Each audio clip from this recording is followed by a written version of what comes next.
안녕하세요. 새벽이에요. 오늘도 참 고생 많으셨지요? 이 밤 따뜻한 옛 이야기 들으며 편안히 쉬어가세요. 조선 중엽 한양 인근의 한 산골 마을에 정씨 가문이 살고 있었으니 이는 대대로 선비의 가풍을 이어오던 집안이었다.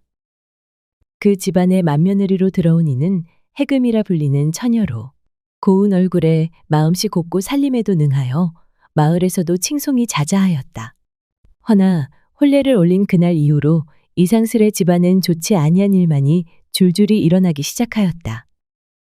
첫 해엔 태기가 있어 기뻐하였으나 석 달이 채 되기도 전에 유산을 하였고 다음 해에도 연이어 아이를 품었다가 잃기를 2번이나 하였다. 그러다 넷째 해 고생 끝에 한 아들을 낳았으나 돌도 되기 전 마마에 걸려 싸늘히 식고 말았으니 해금의 가슴엔 피멍이 들었다.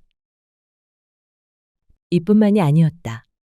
늘 건강하시던 시아버지도 갑자기 기침이 잦아지고 기운을 잃더니 칠순 생신을 앞두고 숨을 거두셨다. 이 모든 일들이 해금이 시집 온 이래로 벌어진 까닭에 마을 사람들 사이에선 수군대는 말들이 돌기 시작했다. 아니, 해금이 그 아이 팔자가 사나운 게 분명해. 그러지 않고서야 어찌연이어 나쁜 일들만 저리 생기겠어. 그 집안이 전엔 저렇지 않았거늘 요 사이에 잇따라 애군이 겹친단 말이지. 해금은 날마다 조왕신께 정성껏 치성을 드리고 절마다 찾아다니며 기도를 올렸으나 그 모든 것이 헛수고였다. 그러던 어느 날 용하다는 점쟁이 하나가 마을에 들어왔다는 소문을 들었다. 해금은 마지막이라는 심정으로 시어미에게 양해를 구하고 점쟁이를 찾아갔다. 이건 보통 애군이 아니구먼. 집안 어른 중 하나가 음덕을 가로막고 있네. 그 어른이 살아있는 한 이 집안은 매해 피눈물을 쏟게 될 걸세. 이대로 두면 자식도 손주도 대를 잇지 못하고 집안도 풍비박산 날 테야. 그 기운이 뿌리째 눌러 앉았으니 아무리 복을 지어도 뚫고 나가질 못할 걸세. 해금이 눈을 크게 뜨며 물었다. 그럼 어찌해야 합니까? 점쟁이는 입을 굳게 다물더니 조심스럽게 한마디를 내뱉었다. 산 사람을 죽일 수는 없지. 허나 반드시 그 어른을 집에서 내쳐야 하네. 산속에 모셔두고 인연을 끊지 않으면 그 기운은 뿌리째 퍼져서 자자손손 멸문지화를 면치 못할 게야. 해금은 그 말에 마음이 갈라지는 듯한 고통을 느꼈으나 살아남기 위해 아이를 다시 얻기 위해 눈물을 머금었다. 그날 밤이었다.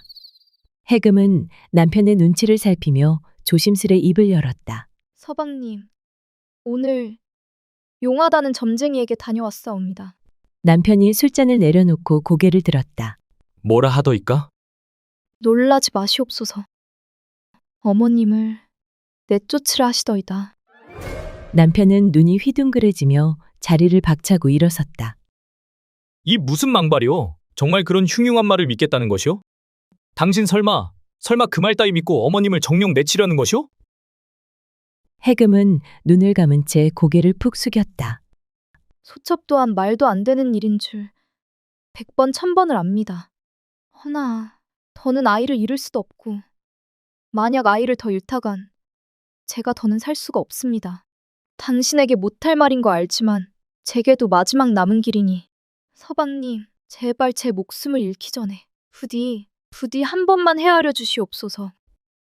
해금은 무릎을 꿇고 치맛자락이 젖어들도록 눈물을 흘렸다. 달빛이 아직 거두어지지 않은 새벽녘. 해금은 시어머니의 짐을 조용히 꾸렸다. 기척도 없이 잠든 남편을 뒤로 한 채 시어머니의 방으로 발걸음을 옮겼다. 어머님, 잠시 바람 쐬러 가시지요. 이른 새벽 공기가 좋사옵니다. 시어머니는 해금의 손에 이끌려 무심히 대답했다. 이리 일찍 웬 나들이냐? 우리 이쁜 며느리가 나가자면 나가야지. 해금은 애써 웃으며 시어머니와 길을 나섰다. 조용히 마당을 나서고 안개가 자욱한 산길로 접어들었다. 새벽 공기는 차가웠고 집시는 이슬에 젖어 미끄러웠다. 시어머니는 문득 이상한 기운을 느끼고 발걸음을 멈췄다. 이게 무슨 길이냐, 해금아. 이 산중 깊숙이 어찌하여 이 이른 시간에. 해금은 떨리는 손으로 시어머니의 보퉁이를 내려놓으며 고개를 숙였다. 어머님, 죄송하옵니다. 정녕 죄송하옵니다. 며느라, 그게 무슨 말이냐. 갑자기 죄송하다니. 어머님, 저는 아이를 셋이나 잃었사옵니다. 이젠 더는 살 수가 없사옵니다. 저 이 말씀이 이 모든 애군의 근원이 어머님이라 하시더이다. 어머님께 죽을 죄 짓는 것도 잘 알고 용서를 바라지도 않습니다. 시어머니는 잠시 멈칫했다가 고개를 떨구며 눈물을 흘렸고 해금은 땅바닥에 엎드리며 흐느꼈다. 저도 이 모든 것이 어머님 때문이라고 정말 믿고 싶지 않았사옵니다. 허나 아이가 죽어나가는 모습을 또다시 두 눈 뜨고 볼 수는 없었사옵니다. 부디 이 못난 며느리를 용서해 주시옵소서. 그래서 나를 산에 버려두려고 이렇게 이른 시간에 날 데리고 온 게냐? 시어머니는 그 자리에 주저앉았다. 산새가 울고 바람이 슬피 울었다. 그래, 너도 힘들었겠지. 나도 너를 괴롭게 하려 한 건 아니었느니라. 그래, 해금아, 네 맘 다 안다. 아이를 잃은 게 한 번도 아니고 얼마나 가슴이 미어졌겠느냐. 허나 나 하나 없어져서 너희가 편해진다면, 내 아들, 내 손주가 살아난다면 나는 그걸로 족하구나. 내가 짐이 되었다면 그리하렴. 이 어미는 괜찮으니 내 걱정은 말아라. 시어머니는 더는 아무 말도 하지 않았다. 산속엔 잠시 정막이 흘렀고 나뭇잎 사이로 바람이 처연하게 불었다. 말을 마친 시어머니는 허리에 졸라맨 끈을 풀며 조용히 짐을 옆에 내려놓았다. 해금은 일어섰다. 두 손을 모아 절을 올리고 냉정하게 등을 돌렸다. 시어머니를 산에 두고 돌아온 날, 해금은 밤새도록 이불을 뒤집어 쓴 채 울었다. 그날 이후 시어머니 이야기는 집안에서 금기처럼 사라졌다.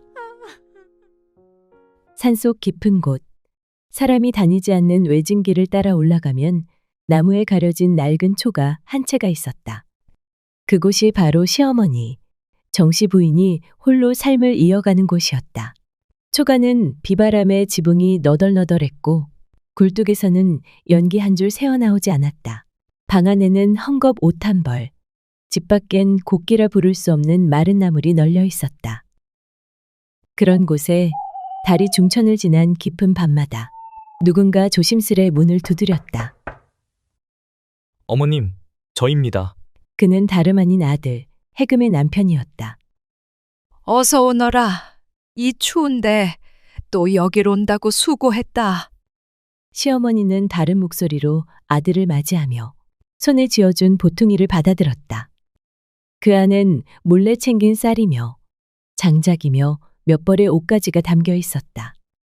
아들은 무릎을 꿇고 어머니 앞에 머리를 박았다. 어머님, 이 불효자식 죽을 죄를 지었습니다. 저희 살자고 어머님을 어찌 산에 홀로 모시다니요. 이건 아닙니다, 어머니. 저희 아이 없어도 잘만 살 테니 같이 내려가시죠. 목이 메어 말을 잇지 못하자 정씨 부인은 조용히 아들의 손을 덮으며 말했다. 그만하거라. 내 아무렴. 네 가정을 위해 이런 선택쯤은 못하겠느냐. 며느라기 알기 전에 이제 오지 말 거라. 괜히 들락거렸다. 애미 애군이 너희에게 퍼지기라도 할까 걱정이다. 어머니, 그런 말씀 마십시오. 어미가 자식을 낳고도 그 자식에게 버림을 받다니 이 무슨 천벌입니까? 천벌이라니 말도 안 되는 소리다. 너희들만 괜찮다면 나 하나 이 산속에서 늙어가는 것 아무래도 좋다. 어머니의 눈가엔 눈물이 고였고 아들은 떨리는 손으로 그녀의 손을 꼭 쥐었다. 어머님, 그저 몸만 부디 건강하소서. 제가 자주 오겠습니다. 그날도 아들은 어두운 숲길을 내려가며 몇 번이고 뒤를 돌아보았다. 그의 뒤에서 시어머니는 아들의 등을 오래도록 바라보았다. 내 새끼, 애비도 없는 집안 살림 혼자 이끌어가느라 고단할 텐데. 이 어미가 침이 되었구나. 침이. 그녀는 문득 눈을 감고 한 줄기 눈물을 떨궜다. 그런데 이상했다. 시어머니가 산으로 가고 얼마 안 돼서부터 기이할 정도로 모든 일이 풀리기 시작한 것이다. 해금은 이듬해 그토록 바라던 건강한 사내 아이를 낳았다. 전에는 태동이 잤다 끊기기 일쑤였으나 이번만큼은 단단하고 힘찬 아기였다. 우렁찬 울음소리 보게나 용같이 태어났구나. 산파가 입을 다물지 못할 정도였다. 그뿐이 아니었다. 남편 영찬은 관청에서 특별히 인정받아 승진 소식을 안고 돌아왔고 장사는 잘 되고 집안 형편은 점점 나아졌다. 해금은 마음 한구석에 죄책감을 애써 눌러 담으며 되뇌었다. 이 모든 것이 어머님 덕분일지도 몰라. 해금은 믿기지 않을 만큼 하루하루가 행복했다. 그의 겨울은 유난히도 매서웠다. 산속은 사람의 발길이 끊긴 지 오래였고 거센 바람은 눈발을 몰아 초가의 창호 틈새로 매서운 기운을 들이쳤다. 어느 날 밤 깊은 어둠 속을 가르며 초가 안에서 갑작스레 비명소리가 터져나왔다. 정씨 부인은 벽에 기대어 온몸을 떨고 있었다. 허리 아래로는 피가 흥건히 고였고 옷자락 너머로 찢긴 살점이 들여다 보일 만큼 처참했다. 그녀를 덮친 것은 먹이를 찾아 내려온 굶주린 호랑이였다. 제발 살려다오. 하지만 배고픔에 눈이 뒤집힌 호랑이에게 시어머니의 바램은 들리지 않았다. 매서운 눈으로 시어머니를 노려보고는 이내 망설임 없이 노인을 덮쳐버렸다. 정씨 부인은 숨을 몰아쉬며 마지막 힘을 다해 문턱에 기어나와 기대섰다. 입술을 달싹이며 아들의 이름을 부르려 했지만 끝내 그 이름 하나 다 부르지 못한 채 그녀의 두 눈은 서서히 감겼다. 그리고 그날 이후부터 자식들 집안에는 알 수 없는 그림자가 서서히 드리워지기 시작했다. 건강했던 아들이 이유 없이 고열에 시달리기 시작했다. 의원을 불러도 원인을 찾지 못했고 며칠을 울며 밤을 새웠다. 남편은 말에서 떨어져 다리를 절게 되었고 장사마저도 이웃의 모함으로 위태로워졌다. 그제야 해금은 깨달았다. 잔인하게 어머니를 버려도 어머님은 단 한 번도 나를 원망하지 않으셨는데 내가 지은 업 때문에 그대로 나에게 돌아온 거야. 그날도 평소처럼 장터는 북적였다. 하지만 여인네들 사이에서는 섬뜩한 소문이 퍼지기 시작했다. 산중에서 노파 하나가 호랑이한테 물려 죽었다지 뭐냐? 세상에 시신이 바위 아래 처참히 누워 있었답디다. 누가 본 사람도 없다더라. 근데 피가 사방에 번져 있고 발자국이 어찌나 컸다나. 호랑이 같은 맹수한테 물렸겠지. 불쌍해 죽겠어. 홀몸으로 산에 남겨진 늙은이가 어찌 그리 죽었겠냐? 업이 아니고 무엇겠냐고. 업은 반드시 되갚는다잖아. 천륜을 거스르면 핏값을 받는다더라. 지엠이 버린 자식들은 천벌받을 거야. 해금은 그 소리를 듣는 순간 숨이 콱 막혀왔다. 장터의 소라는 멀어지고 세상이 뿌옇게 가라앉는 듯했다. 그날 밤 해금은 아무 불도 켜지 않은 방 안에서 무릎을 꿇은 채 조용히 울기 시작했다. 가슴 깊이 묻어둔 죄책감이 어디선가 터져나오는 분노처럼 끓어올랐다. 어머님 설마 어머님이 아니겠지요? 정녕 어머님이라면 이 죄를 어찌하면 좋겠습니까? 시어머니를 홀로 두고 돌아섰던 그 산속 초가. 해금은 바스락거리는 낙엽 사이로 조심스럽게 걸음을 옮겼다. 어머님, 혹시 계십니까? 문을 밀어보니 안은 비어 있었다. 아궁이는 오래전 불길이 꺼진 채 식어 있었고 뒤뜰엔 찢어진 집신 하나만이 홀로 덩그러니 남아 있었다. 어머님, 정녕 떠나신 겁니까? 해금은 그 자리에 무릎을 꿇었다. 차디찬 땅을 향해 이마를 받고 흐느끼기 시작했다. 그때였다. 땀에 젖은 지팡이를 짚은 노승이 산길 아래에서 올라왔다. 낯익은 듯 초가집을 바라보며 발걸음을 멈추었다. 아씨, 어인일로 이곳에. 해금은 고개를 번쩍 들었다. 스님, 이 집은 제 시어머님이 계시던 곳입니다. 혹시 그분을 아십니까? 노승은 조용히 고개를 끄덕였다. 그 노인은 자주 절에 들르셨소. 항상 며느리와 아들을 위해 기도하셨지. 복은 나누면 돌아온다며 날마다 절을 올리셨소. 해금의 눈가에 눈물이 맺혔다. 저희 어머님은 살아계십니까? 노승은 조심스레 고개를 저었다. 며칠 전 이 산 아래에서 숨을 거두셨소. 굶주린 어린 호랑이에게 물려 바위 아래 피가 흥건한 채로 발견되셨소이다. 해금은 그 자리에 무너지듯 쓰러졌다. 어머님, 제가 죽을 죄를 지었습니다. 잠시 후 노승은 해금을 바라보며 조용히 입을 열었다. 아씨, 아마 그대는 모르고 있었을게요. 시어머니는 그대가 시집 오기 전 절에 다녀갔었소. 며느리를 드리게 되었다고 하여 제가 점을 봐드렸지. 해금은 숨죽이며 귀를 기울였다. 점괘는 그리 나왔소. 하늘이 내린 불운을 타고난 인물이라 그녀를 집안에 들이면 자자손손 재앙이 따를 것이란 점괘였지. 해금은 입을 틀어막으며 고개를 떨궜다. 그런데도 어머님은 저를 받아주신 건가요? 노승은 고개를 끄덕이며 눈시울을 붉혔다. 내가 절대 드리면 안 된다고 했거늘 자네 어머님은 끄떡도 하지 않고 이렇게 말하셨소. 스님, 점괘는 그리 나왔을지 모르나 저는 달리 생각합니다. 그 아이는 곱고 착한 아이라 들었습니다. 복이라는 건 결국 마음에서 오는 법이니 나 하나 희생하면 되지 않겠습니까? 그 아이의 눈을 보니 어찌나 해맑던지요. 아마 제 며느리가 될 운명인가 봅니다. 그리고는 웃으셨지요. 해금은 울부짖었다. 그녀의 통곡은 산허리를 가르고 퍼져나갔다. 어머님, 다 제 복이 없어서 그걸 알면서도 어찌 저 같은 며느리를 품어주셨는지요. 어머니를 탓하며 이곳에 버려둔 저를 부디 절대 용서하지 마십시오. 며칠 뒤 해금은 남편과 아들이 데리고 바위 아래를 찾아갔다. 누군가 정성껏 쌓아 올린 작은 돌무덤. 해금은 그 무덤 앞에 무릎을 꿇었다. 어머님, 저희 왔습니다. 어리석은 제 행동 때문에 어머님이 돌아가신 것만 생각하면 제 가슴이 무너집니다. 평생 이 죄를 속죄하며 살겠습니다. 남편 영찬이 다가와 조용히 말했다. 나는 차마 어머님을 버릴 수 없었소. 그날 이후 당신 몰래 이곳을 찾아왔지. 어머님은 2번 다시 오지 마라 하셨지만 아들로서 그럴 수 없었소. 그간 어머님을 찾아가던 남편이 입을 열었다.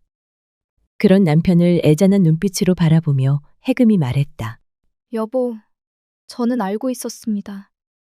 밤마다 보퉁이에 이거저거 싸지고 다녀오는 걸 봤지만 아무 말도 할 수 없었어요. 당신 마음을 어찌 제가 모르겠습니까? 죄가 있다면 산속에 어머니를 버려두고 온 제가 죄인이지요. 제가 무슨 낯짝으로 당신을 원망하겠습니까? 남편은 아무 말 없이 고개를 숙였다. 그저 아내의 말에 그동안 꾹꾹 눌러 담았던 감정이 복받쳐 올랐다. 모든 걸 이제 다 잊읍시다. 아마 어머님도 그러길 바라실 거요. 그 짧은 남편의 말에 해금은 눈시울이 붉어졌다. 두 사람은 말없이 서로를 바라보았다. 그날 이후 부부는 매달 한 번씩 어머님이 계신 산자락을 찾았다. 조용히 따뜻한 음식을 놓고 묵묵히 어머님의 안부를 전했다. 비록 함께하지 못했지만 그 마음만은 날마다 어머니 곁에 머물러 있었다. 어머님, 하늘에서 편히 계시지요? 이 모든 것이 그저 제 운명이라 여기고 살아가겠습니다. 그리고 더는 점쟁이의 말 같은 것 귀 기울이지 않을 것이옵니다. 그깟 말 한마디에 어머님을 등진 지난날이 얼마나 어리석었는지 사무치게 깨달았사옵니다. 제가 지은 죄 두고두고 속죄하며 살 것이니 부디 노여움 거두시고 평안히 계소서. 해금은 조용히 눈을 감고 오래도록 그 자리에 앉아 있었다. 봄바람이 부드럽게 나뭇가지를 흔들고 어딘가에서 들국화 향이 은은히 피어올랐다.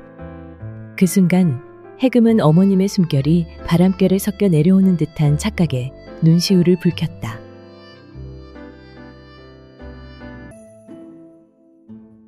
하늘에서는 쉼없이 눈이 퍼부었다. 기와지붕도, 황토담도, 온 마을이 하얗게 묻혀가는 깊은 겨울밤이었다. 숨을 죽인 듯 고요한 밤. 안방 문틈 너머로 갓난아이의 울음소리가 아련히 새어나왔다.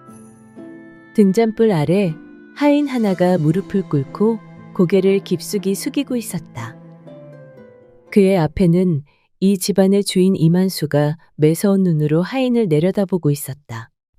하인은 고개를 숙인 채 떨리는 눈길로 포대기에 쌓인 아기를 조심스레 바라보았다.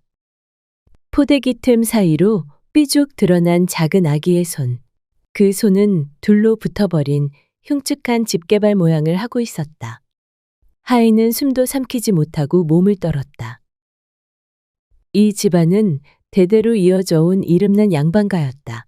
고을에서는 천석군이라 불릴 만큼 땅과 재산을 자랑했고 이만수는 그 위세를 등에 업고 체면과 명예를 생명처럼 여겼다. 양반가라면 양반가답게 시도 고아야 하는 법이니라. 이만수는 늘 그렇게 말하곤 했다. 가문이 높을수록 피도 정결해야 한다고. 조금이라도 흠결이 있으면 가문의 수치라며 입에 거품을 물었다. 그런 이만수에게 자식이 태어나자마자 저런 손을 가졌다는 것은 차마 견딜 수 없는 치욕이었다. 이만수는 한참이나 아기를 내려다보았다. 이윽고 벌겋게 달아오른 얼굴로 고함을 질렀다. 흉물이다. 우리 가문의 지옥이란 말이다. 목소리는 안방을 가득 메우며 울렸다. 양반가에서 어찌 이런 괴물이 나올 수 있단 말이냐? 차라리 죽여버리는 것이 가문의 체면을 지키는 길이다. 그리곤 이만수가 몸을 숙여 하인에게 은밀하게 속삭였다. 아무도 모르게 처리해라. 곱게 빗은 머리를 한 여인이 문 밖에 조용히 서 있었다. 바로 이만수의 아내이자 집게 손을 가진 아이의 어머니였다. 그녀는 손등으로 입을 틀어막고 참을 수 없는 눈물을 삼키고 있었다. 아기를 버린다는 말, 흉물이라는 말, 그 모든 잔혹한 말이 비수처럼 가슴을 꿰뚫었다. 그러나 그녀는 입을 열 수 없었다. 말을 한다는 것은 곧 집안의 체면을 무너뜨리는 일이었기에 그녀는 그저 고개를 숙이고 가늘게 떠는 어깨를 감추려 애썼다.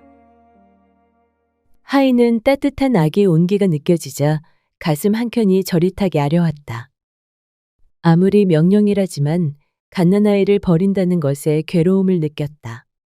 미안하다, 아가야. 하인은 아이를 끌어안은 채 문밖 차디찬 겨울산 속으로 천천히 걸어나갔다. 아내는 아기를 품에 안고 문 밖으로 사라지는 하인의 모습을 그저 먼 발치에서 붉어진 눈으로 바라볼 뿐이었다. 하얀 눈발이 쉼없이 쏟아지고 있는 한밤중. 하인은 옷깃을 여몄다. 허름한 솜저고리로는 바람 한 점 막을 길이 없었다. 하지만 품 안의 아기만은 제 몸뚱이로라도 막아야 했다. 눈길은 깊어 무릎까지 빠졌고 발끝은 이미 얼어 감각이 사라져갔다. 저 멀리 산자락에 움푹 패인 굴 하나가 보였다. 바람도 덜 드는 곳. 사람 발길 끊긴 외진 자리였다. 하인은 굴 앞에 멈춰섰다. 그곳에 손으로 눈을 쓸어내고 마른 풀을 모아 바닥을 덮었다. 그리곤 조심스레 품 안의 포대기를 내려놓았다. 포대기 속 아기는 아직도 가느다란 숨결을 이어가고 있었다. 제발 사람한다오, 아가야. 하인은 차마 뒤돌지 못하고 한참을 그 자리에서 울먹이며 바라보았다. 그러나 끝내 하인은 무겁게 몸을 돌려 굴을 떠났다. 누군가 이 아기를 구해주기를 바라며 그는 뒤도 돌아보지 않고 걸어갔다. 하얀 눈발만이 그의 발자국을 하나둘 지워나갔다. 그렇게 긴긴 겨울밤이 지나고 어느덧 이른 새벽. 나무꾼 하나가 어깨에 빈 지게를 메고 산길을 오르고 있었다. 이 눈발에 나무 한 짐이나 구할 수 있으려나. 그는 투덜거리며 발을 옮기다가 문득 귓가에 스치는 희미한 소리에 걸음을 멈추었다. 약하고 가는 아기 울음소리에 나무꾼은 숨을 죽였다. 이 깊은 산속에서 울음소리라니. 그는 귀를 기울이며 발걸음을 재촉했다. 눈에 묻힌 바위굴 안에 불룩 솟은 포대기 하나. 나무꾼은 조심스럽게 포대기를 열어보니 그 안에는 고운 숨결을 내쉬는 아기가 있었다. 나무꾼은 따뜻한 미소를 지으며 말했다. 그래도 살아있구나. 이런 날씨에 살아남은 걸 보니 너는 살아날 운명인 게야. 그는 서둘러 외투를 벗어 아기를 품 안 깊숙이 끌어안았다. 춥지 마라. 괜찮다, 아가야. 그는 손등으로 얼어붙은 눈송이를 털어내며 아기를 품고 조심스레 산길을 내려가기 시작했다. 발밑은 미끄럽고 바람은 사납게 휘몰아쳤다. 나무꾼은 발을 땅에 꾹꾹 디디며 한 걸음, 또 한 걸음, 포대기 속 아이를 지키려 이를 악물었다. 아기야, 내가 무슨 일이 있어도 널 꼭 살려내마. 산등성이를 넘고 작은 개울을 건너 비탈진 고갯길을 내려오며 그는 품 안에 놓치지 않으려 꽉 안았다. 얼마나 걸었을까? 저 아래로 눈 속에 파묻힌 작은 초가집이 보이기 시작하자 나무꾼은 안도의 미소를 지었다. 그는 품속의 아기를 조심스레 다독이며 터벅터벅 초가집을 향해 걸음을 옮겼다. 초가집 앞에 다다르자 따스한 아궁이 연기가 굴뚝 위로 피어오르고 있었다. 나무꾼은 문을 열며 부르짖었다. 마누라, 이리 좀 나와보소. 방 안에서 두툼한 옷을 입은 여인이 불이 나게 달려나왔다. 그녀는 깜짝 놀란 눈으로 남편 품속을 들여다보았다. 아니, 이게 뭔가요? 아기요, 어느 누가 이 핏덩어리를 산중에 버렸지 뭐여. 울고 있는 이 아이를 내 어찌 그냥 두고 오겠소. 나무꾼은 숨을 몰아쉬며 아기를 조심스레 펼쳐 보였다. 포대기 속에서 작은 얼굴은 여전히 곤히 잠들어 있었다. 따뜻한 구들장 위에 아기를 눕히고는 살며시 포대기를 열었다. 그때 어머, 이게 뭐래? 아니, 이것은 포대기 틈 사이로 엄지와 검지둘만 붙어있는 집게손을 본 순간 나무꾼 부부는 두 눈이 휘둥그레졌다. 이래서 아이를 버린 것이었군. 아무리 그렇다 한들 이 엄동설 안에 산에다 자식을 버리는 매정한 사람이 어디 있단 말이오? 그러게 말입니다. 이 가여운 아이를 어쩌면 좋겠소. 허나 살아있으니 다행이지요. 이렇게 매서운 추위를 견디고 살아남은 걸 보면 이 아이는 하늘이 보낸 복덩이임이 틀림없소. 여인은 입술을 깨물며 가여운 아기를 안았다. 작고 따뜻한 숨결이 그녀의 가슴을 두드렸다. 한참을 망설이다가 여인은 이윽고 조심스레 말했다. 여보, 이 아이 우리가 키웁시다. 나무꾼은 활짝 웃었다. 그럽시다. 하늘이 보내준 귀한 아이이니 우리가 정성껏 키웁시다. 방 안은 서서히 따뜻한 온기로 채워졌다. 사실 나무꾼과 그의 아내는 결혼한 지 10여 해가 넘도록 자식을 얻지 못했다. 봄이면 진달래 꽃잎을 따다 기도하였고 가을이면 맑은 샘물을 길어 하늘에 올리기도 하였다. 내게도 한 번만 아기의 울음소리를 들려주게 하소서. 그러나 잔인하게도 그들의 품에는 끝내 아무것도 내려오지 않았다. 그런 나무꾼 부부에게 집게 소나이는 선물과도 같았다. 나무꾼은 아기를 품에 안고 울먹이며 속삭였다. 아가야, 내가 네 아버지가 되어줄 테니 이제 우리 집에서 살자꾸나. 그의 곁에 서 있던 그녀 또한 따스한 눈길로 아기의 얼굴을 내려다보았다. 붉게 트인 작은 입술, 고운 숨결, 곤이 감긴 작은 눈, 그리고 포대기 사이로 드러난 기형의 손. 엄지와 검지만 덩그러니 붙어있는 그 작은 손을 바라보며 여인은 조심스레 아기의 손등에 입을 맞췄다. 괜찮다. 괜찮다, 아가야. 비록 내 뱃속에서 나오진 않았어도 이제 넌 내 자식이나 다름없느니라. 여인은 아기를 품에 안고 다시금 포대기를 여며주었다. 비록 손가락이 기형이라 한들 나무꾼 부부에게 이 작은 목숨은 세상 무엇과도 바꿀 수 없는 귀하고 소중한 존재였다. 그리하여 차디찬 겨울밤에 버려졌던 아기는 하늘에서 내려온 눈꽃처럼 귀하고 소중한 인연이라 하여 설화라는 이름을 지어주었다. 그날 이후 나무꾼 부부는 아기를 품에 안고 세상 무엇보다 소중히 보살폈다. 설화는 아침이면 따뜻한 장작불 옆에서 깔깔 웃으며 장난을 쳤고 밤이면 포근한 옷깃 속에서 조용히 잠이 들었다.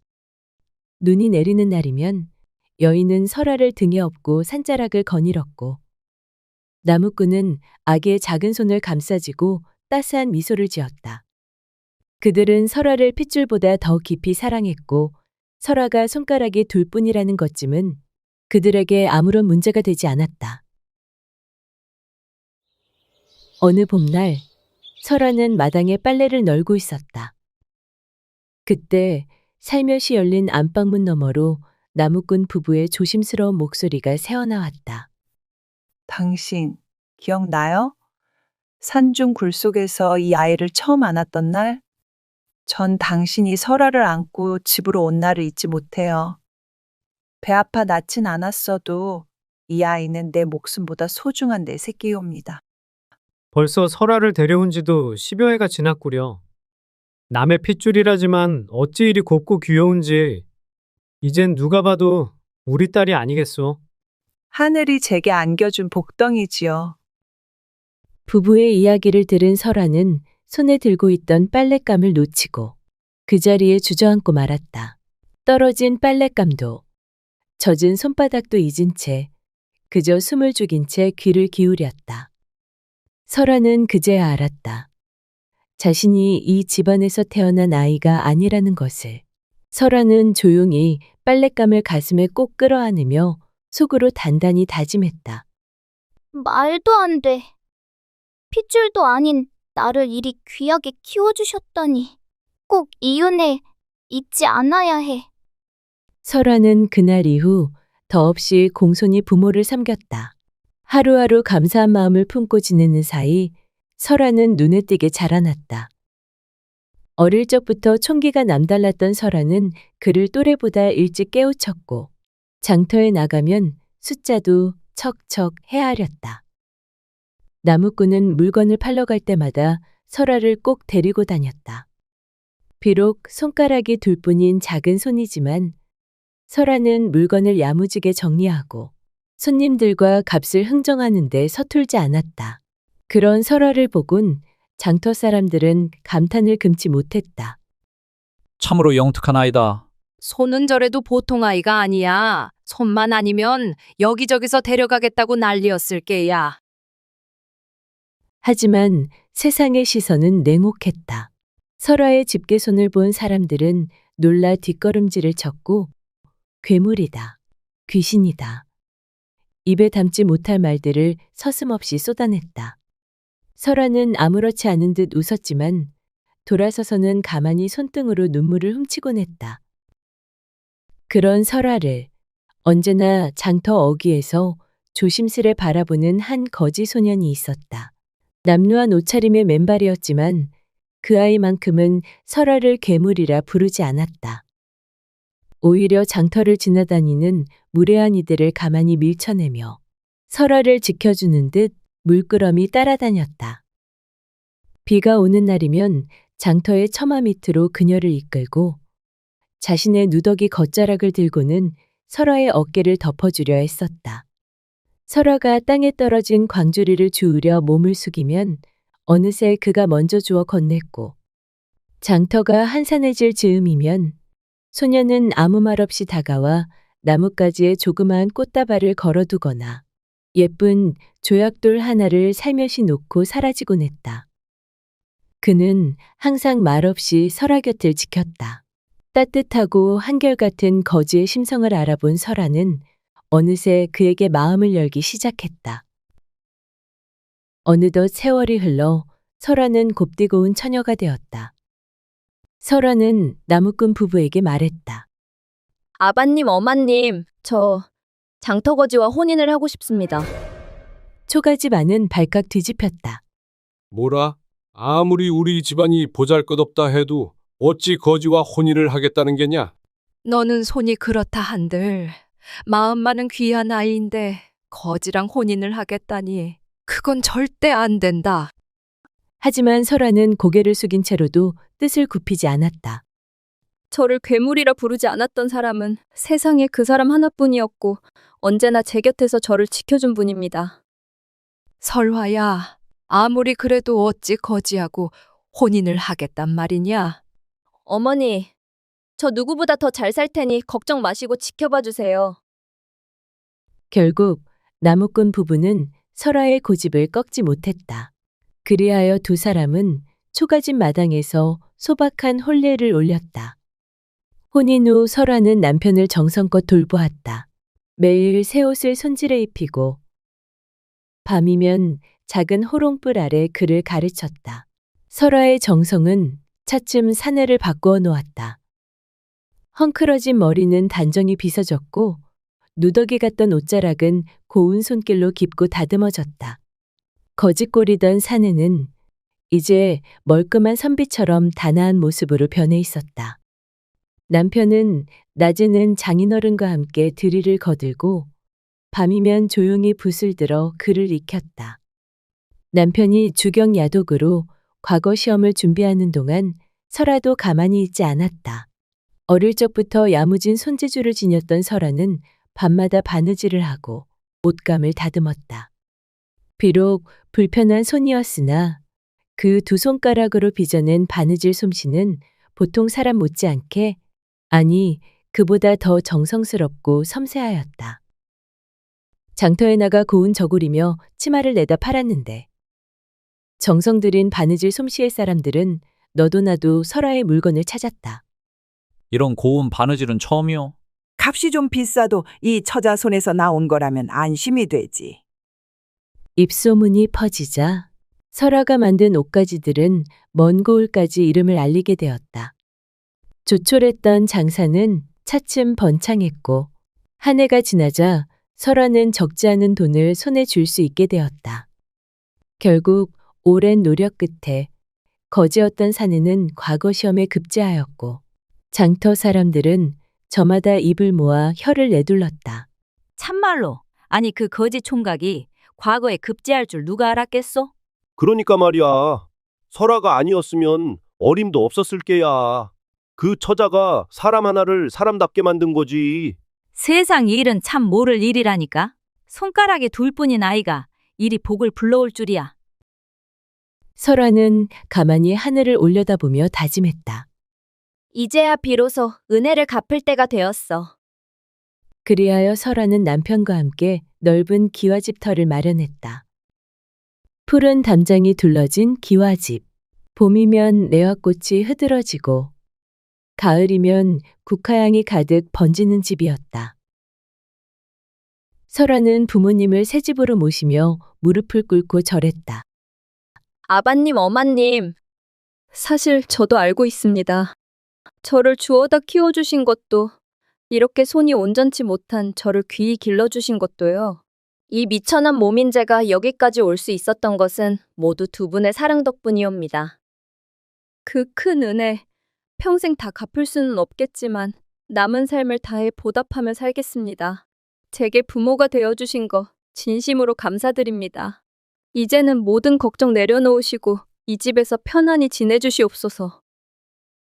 나무꾼 부부는 차마 말을 잇지 못한 채 두 눈에 뜨거운 눈물이 맺혔다. 거칠었던 손으로 설아의 손을 감싸주며 말했다. 우리 딸, 이런 날이 올 줄이야. 꿈에도 그리지 못했단다. 세상 누구도 곁에 없던 내게 너처럼 복된 아이가 와준 건 정녕 하늘이 내린 선물이지. 네가 우리 곁으로 와줘서 이 어미는 참말로 고맙구나. 그리고 마당에는 따뜻한 햇살이 소담하게 내려앉았다. 설아는 부모님 손을 꼭 잡고 조용히 미소 지었다.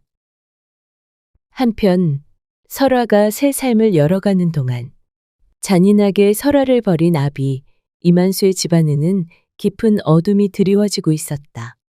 이만수는 과거 시험만을 인생의 전부라 여기며 아들에게 온갖 기대를 쏟아부었다. 네가 과거에 급제하지 못하면 이 가문의 체면은 어찌 되겠느냐? 아들은 매일같이 회초리에 시달렸다. 낙방할 때마다 욕설이 퍼부어졌고 조금이라도 실수하면 매질이 이어졌다. 결국 아들은 사람 구실을 하지 못하고 헛소리를 중얼거리며 미쳐버렸다. 그리고 이만수는 딸마저 사랑하는 이를 떼어내고 가문 좋은 총각에게 강제로 시집 보냈다. 그러나 그 총각은 집안만 좋았지 도박에 빠진 폐인이었고 밤낮을 가리지 않고 딸에게 손찌검을 해댔다. 딸은 눈물로 세월을 버텼지만 그마저도 소용없었다. 여자가 어디 함부로 집안을 욕되게 하느냐? 이만수는 오히려 딸을 꾸짖었다. 결국 딸은 분을 사귀지 못하고 병을 얻어 쓸쓸히 세상을 떠났다. 가세는 나날이 기울어갔다. 돈에 눈이 먼 이만수는 사기꾼의 가모니설에 속아 빚보증을 섰고 한때 자랑하던 재산마저 몽땅 날려버리고 말았다. 문턱이 닳도록 드나들던 친척들은 등을 돌리고 사람들은 길에서 수군거렸다. 천벌이 따로 없구나. 자식 복 없는 건 죗값이라던데 그 꼴을 봐라. 한순간에 전 재산도 잃고 자식까지 잃은 이만수는 초가집 구석에 몸을 숨기듯 살아가야 했다. 낡은 돗자리를 깔고 생강이며 마늘을 손에 쥐고 굽은 허리로 장터를 떠돌았다. 한때는 고을의 천석꾼으로 불리던 이만수였건만 이제는 이름을 기억하는 이조차 드물었다. 세월이 흘러 설아는 고운 한복을 입고 시장길을 거닐고 있었다. 화사한 얼굴빛에 단아한 자태. 이제 누가 봐도 귀한 집안의 마님 같았다. 그때 문득 골목 어귀에서 조심스레 생강이며 마늘을 팔고 있는 초라한 사내 하나가 눈에 띄었다. 옷은 누더기였고 살갗은 까맣게 그을려 있었다. 그는 고개를 숙인 채 작은 목소리로 외쳤다. 생강이요, 마늘이요. 설아는 불쌍한 마음이 들어 조심스레 다가갔다. 이것 얼마요? 고운 목소리에 놀란 사내가 고개를 들었고 그제야 설아의 모습을 똑바로 바라보았다. 단아한 얼굴, 따뜻한 눈빛, 그리고 물건을 집어드는 작은 손. 두 손가락, 검지와 엄지만 가지런히 붙은 집게손이었다. 그 순간 이만수는 두 눈을 크게 떴다. 자신이 매정하게 버렸던 그 겨울밤의 아기. 바로 그 아이였음을 한눈에 알아볼 수 있었다. 이만수는 그 자리에서 나자빠질 듯 휘청였다. 죽지 않고 살아있었던 게야.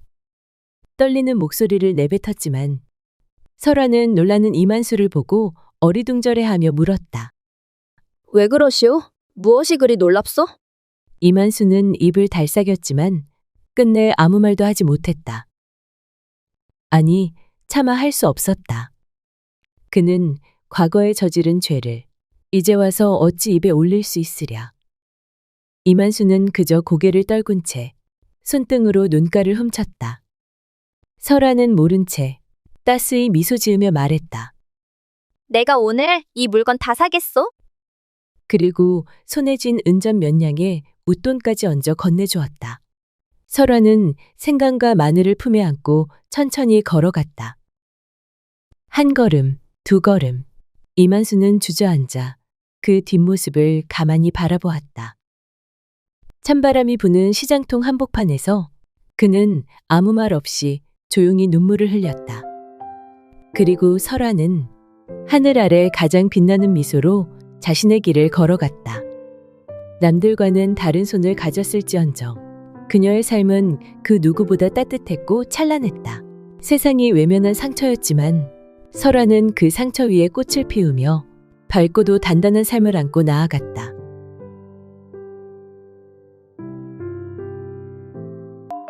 조선 중엽 어느 외진 시골 마을에 대대로 벼슬을 이어온 양반가 서참판댁이 자리하고 있었으니 그 이름이 이웃 고을까지 자자하였다. 서참판에게는 귀한 외아들 하나가 있었는데 온갖 정성과 공을 들여 길러낸지라 집안 사람들은 물론 마을 사람들까지 참판댁 도련님이라 부르며 귀히 여겼다. 세월이 흘러 그 도련님도 어느덧 장가를 들 나이가 되었고 서참판은 가문과 인품을 두루 갖춘 며느리를 얻고자 애를 썼다.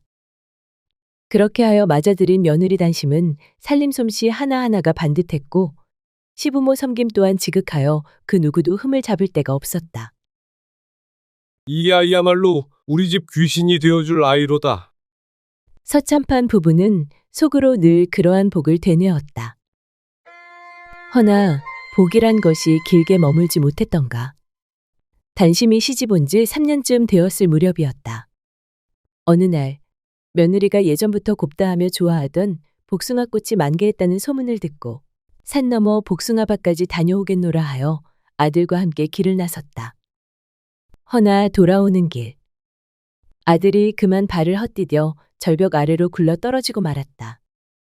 그 길로 서참판댁의 외아들은 숨을 거두었고 단심은 그 젊은 나이에 졸지의 청산가부가 되고 말았으며 그날 이후로는 참판댁 안채에도 바람만이 쓸쓸히 드나들었다. 결혼한 지 고작 3년. 그 짧디 짧은 해를 함께하고 남편은 호련히 저승길에 들고 말았다.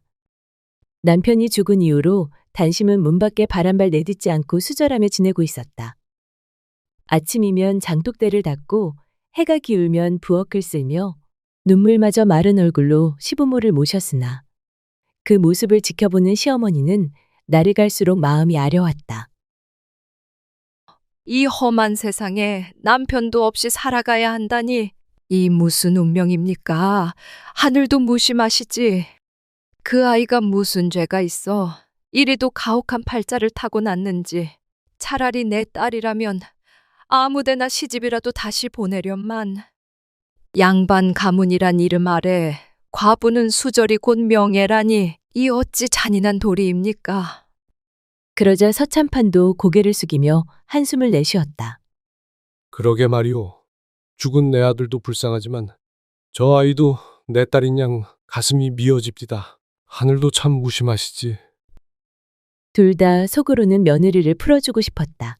허나 양반가의 규율이란 것이 그러하지 못하니 과부가 다시 시집가는 일은 가문의 먹칠을 하는 일이라 여겨졌고 그 누구도 감히 재가란 말을 입에 올릴 수 없었다. 그리하여 단심은 그 젊은 나이에 안채 깊숙이 박힌 채 세월을 잊은 듯 수절하며 살아갔다. 항상 시부모의 마음 한켠에는 근심이 자리하고 있었다. 저 며느리가 과연 우리 집에 평생토록 머물러 줄 것인가? 정녕 우리 집 귀신이 되어줄 사람인가? 그런 걱정이 날이 갈수록 깊어만 갔다. 그래서 서참판은 밤만 되면 며느리가 기거하는 방을 한 번씩 조심스레 들여다보곤 하였다. 그러던 어느 날 밤, 안채의 등잔불이 유독 환하게 새어나오는 것이 이상하여 슬그머니 발을 옮겨 들여다보았더니 그 광경에 입을 다물 수 없었다. 세상에, 이게 무슨 일이란 말인가? 나 참 기가 막혀서 며느리 단심은 베개를 세워두고 그 위에 생전 남편이 즐겨 입던 도포를 곱게 씌워 갖가지 씌운 채로 마치 사람이 누워있는 듯 감싸 안고 있었다. 품에 끌어안고 또 한참을 울며 쓰다듬고 결국 그 허수아비 같은 것을 안고 누워 잠이 드는 것이었다. 그 광경을 몰래 지켜본 서참판은 아차하며 발걸음을 멈추었다. 새아기가 오죽하면 저리도 허수아비를 만들어 놓고 품고 자겠는가. 얼마나 그리움이 사무치고 외로웠으면 저러겠는가. 그 생각에 이르니 서참판은 갑자기 밥맛도 없어지고 심장깨가 쓰리고 머리가 멍해지는 것이었다. 이 일을 어찌하면 좋단 말인가. 내 집이 이제는 망했구나. 망했어.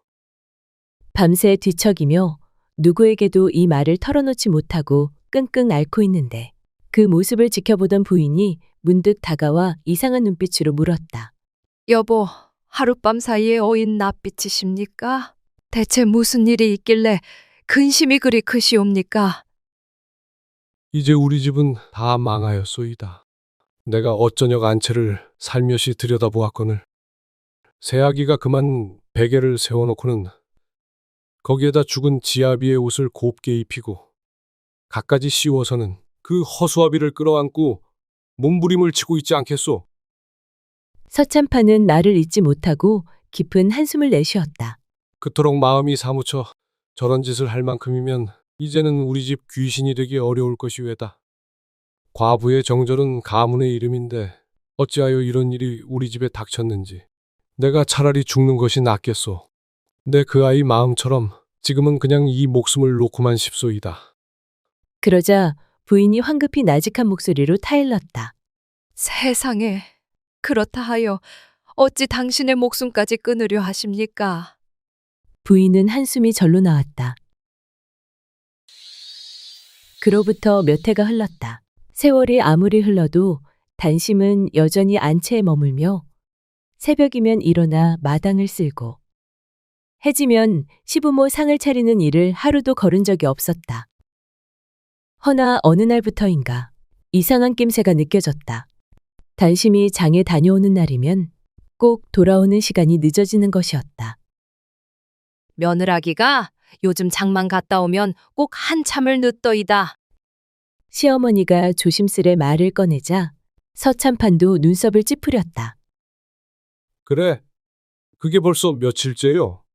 거의 열흘이 넘었지요. 꼭 점심 훌쩍 넘어야 들어온다니까요. 그날 밤 서참판은 생각 끝에 결심을 하였다. 도대체 무엇을 하는 것인지 내 눈으로 직접 확인해 봐야겠군. 다음 날 아침 단심이 장바구니를 들고 대문을 나서자 서참판은 종을 시켜 조심스레 뒤를 밟게 하였다. 종이 눈치를 살피며 뒤를 따르기를 한참. 그러던 중 장터 뒤편 우시장 근처 조그만 약초 자판 앞에서 뜻밖의 광경을 목격하게 되었다.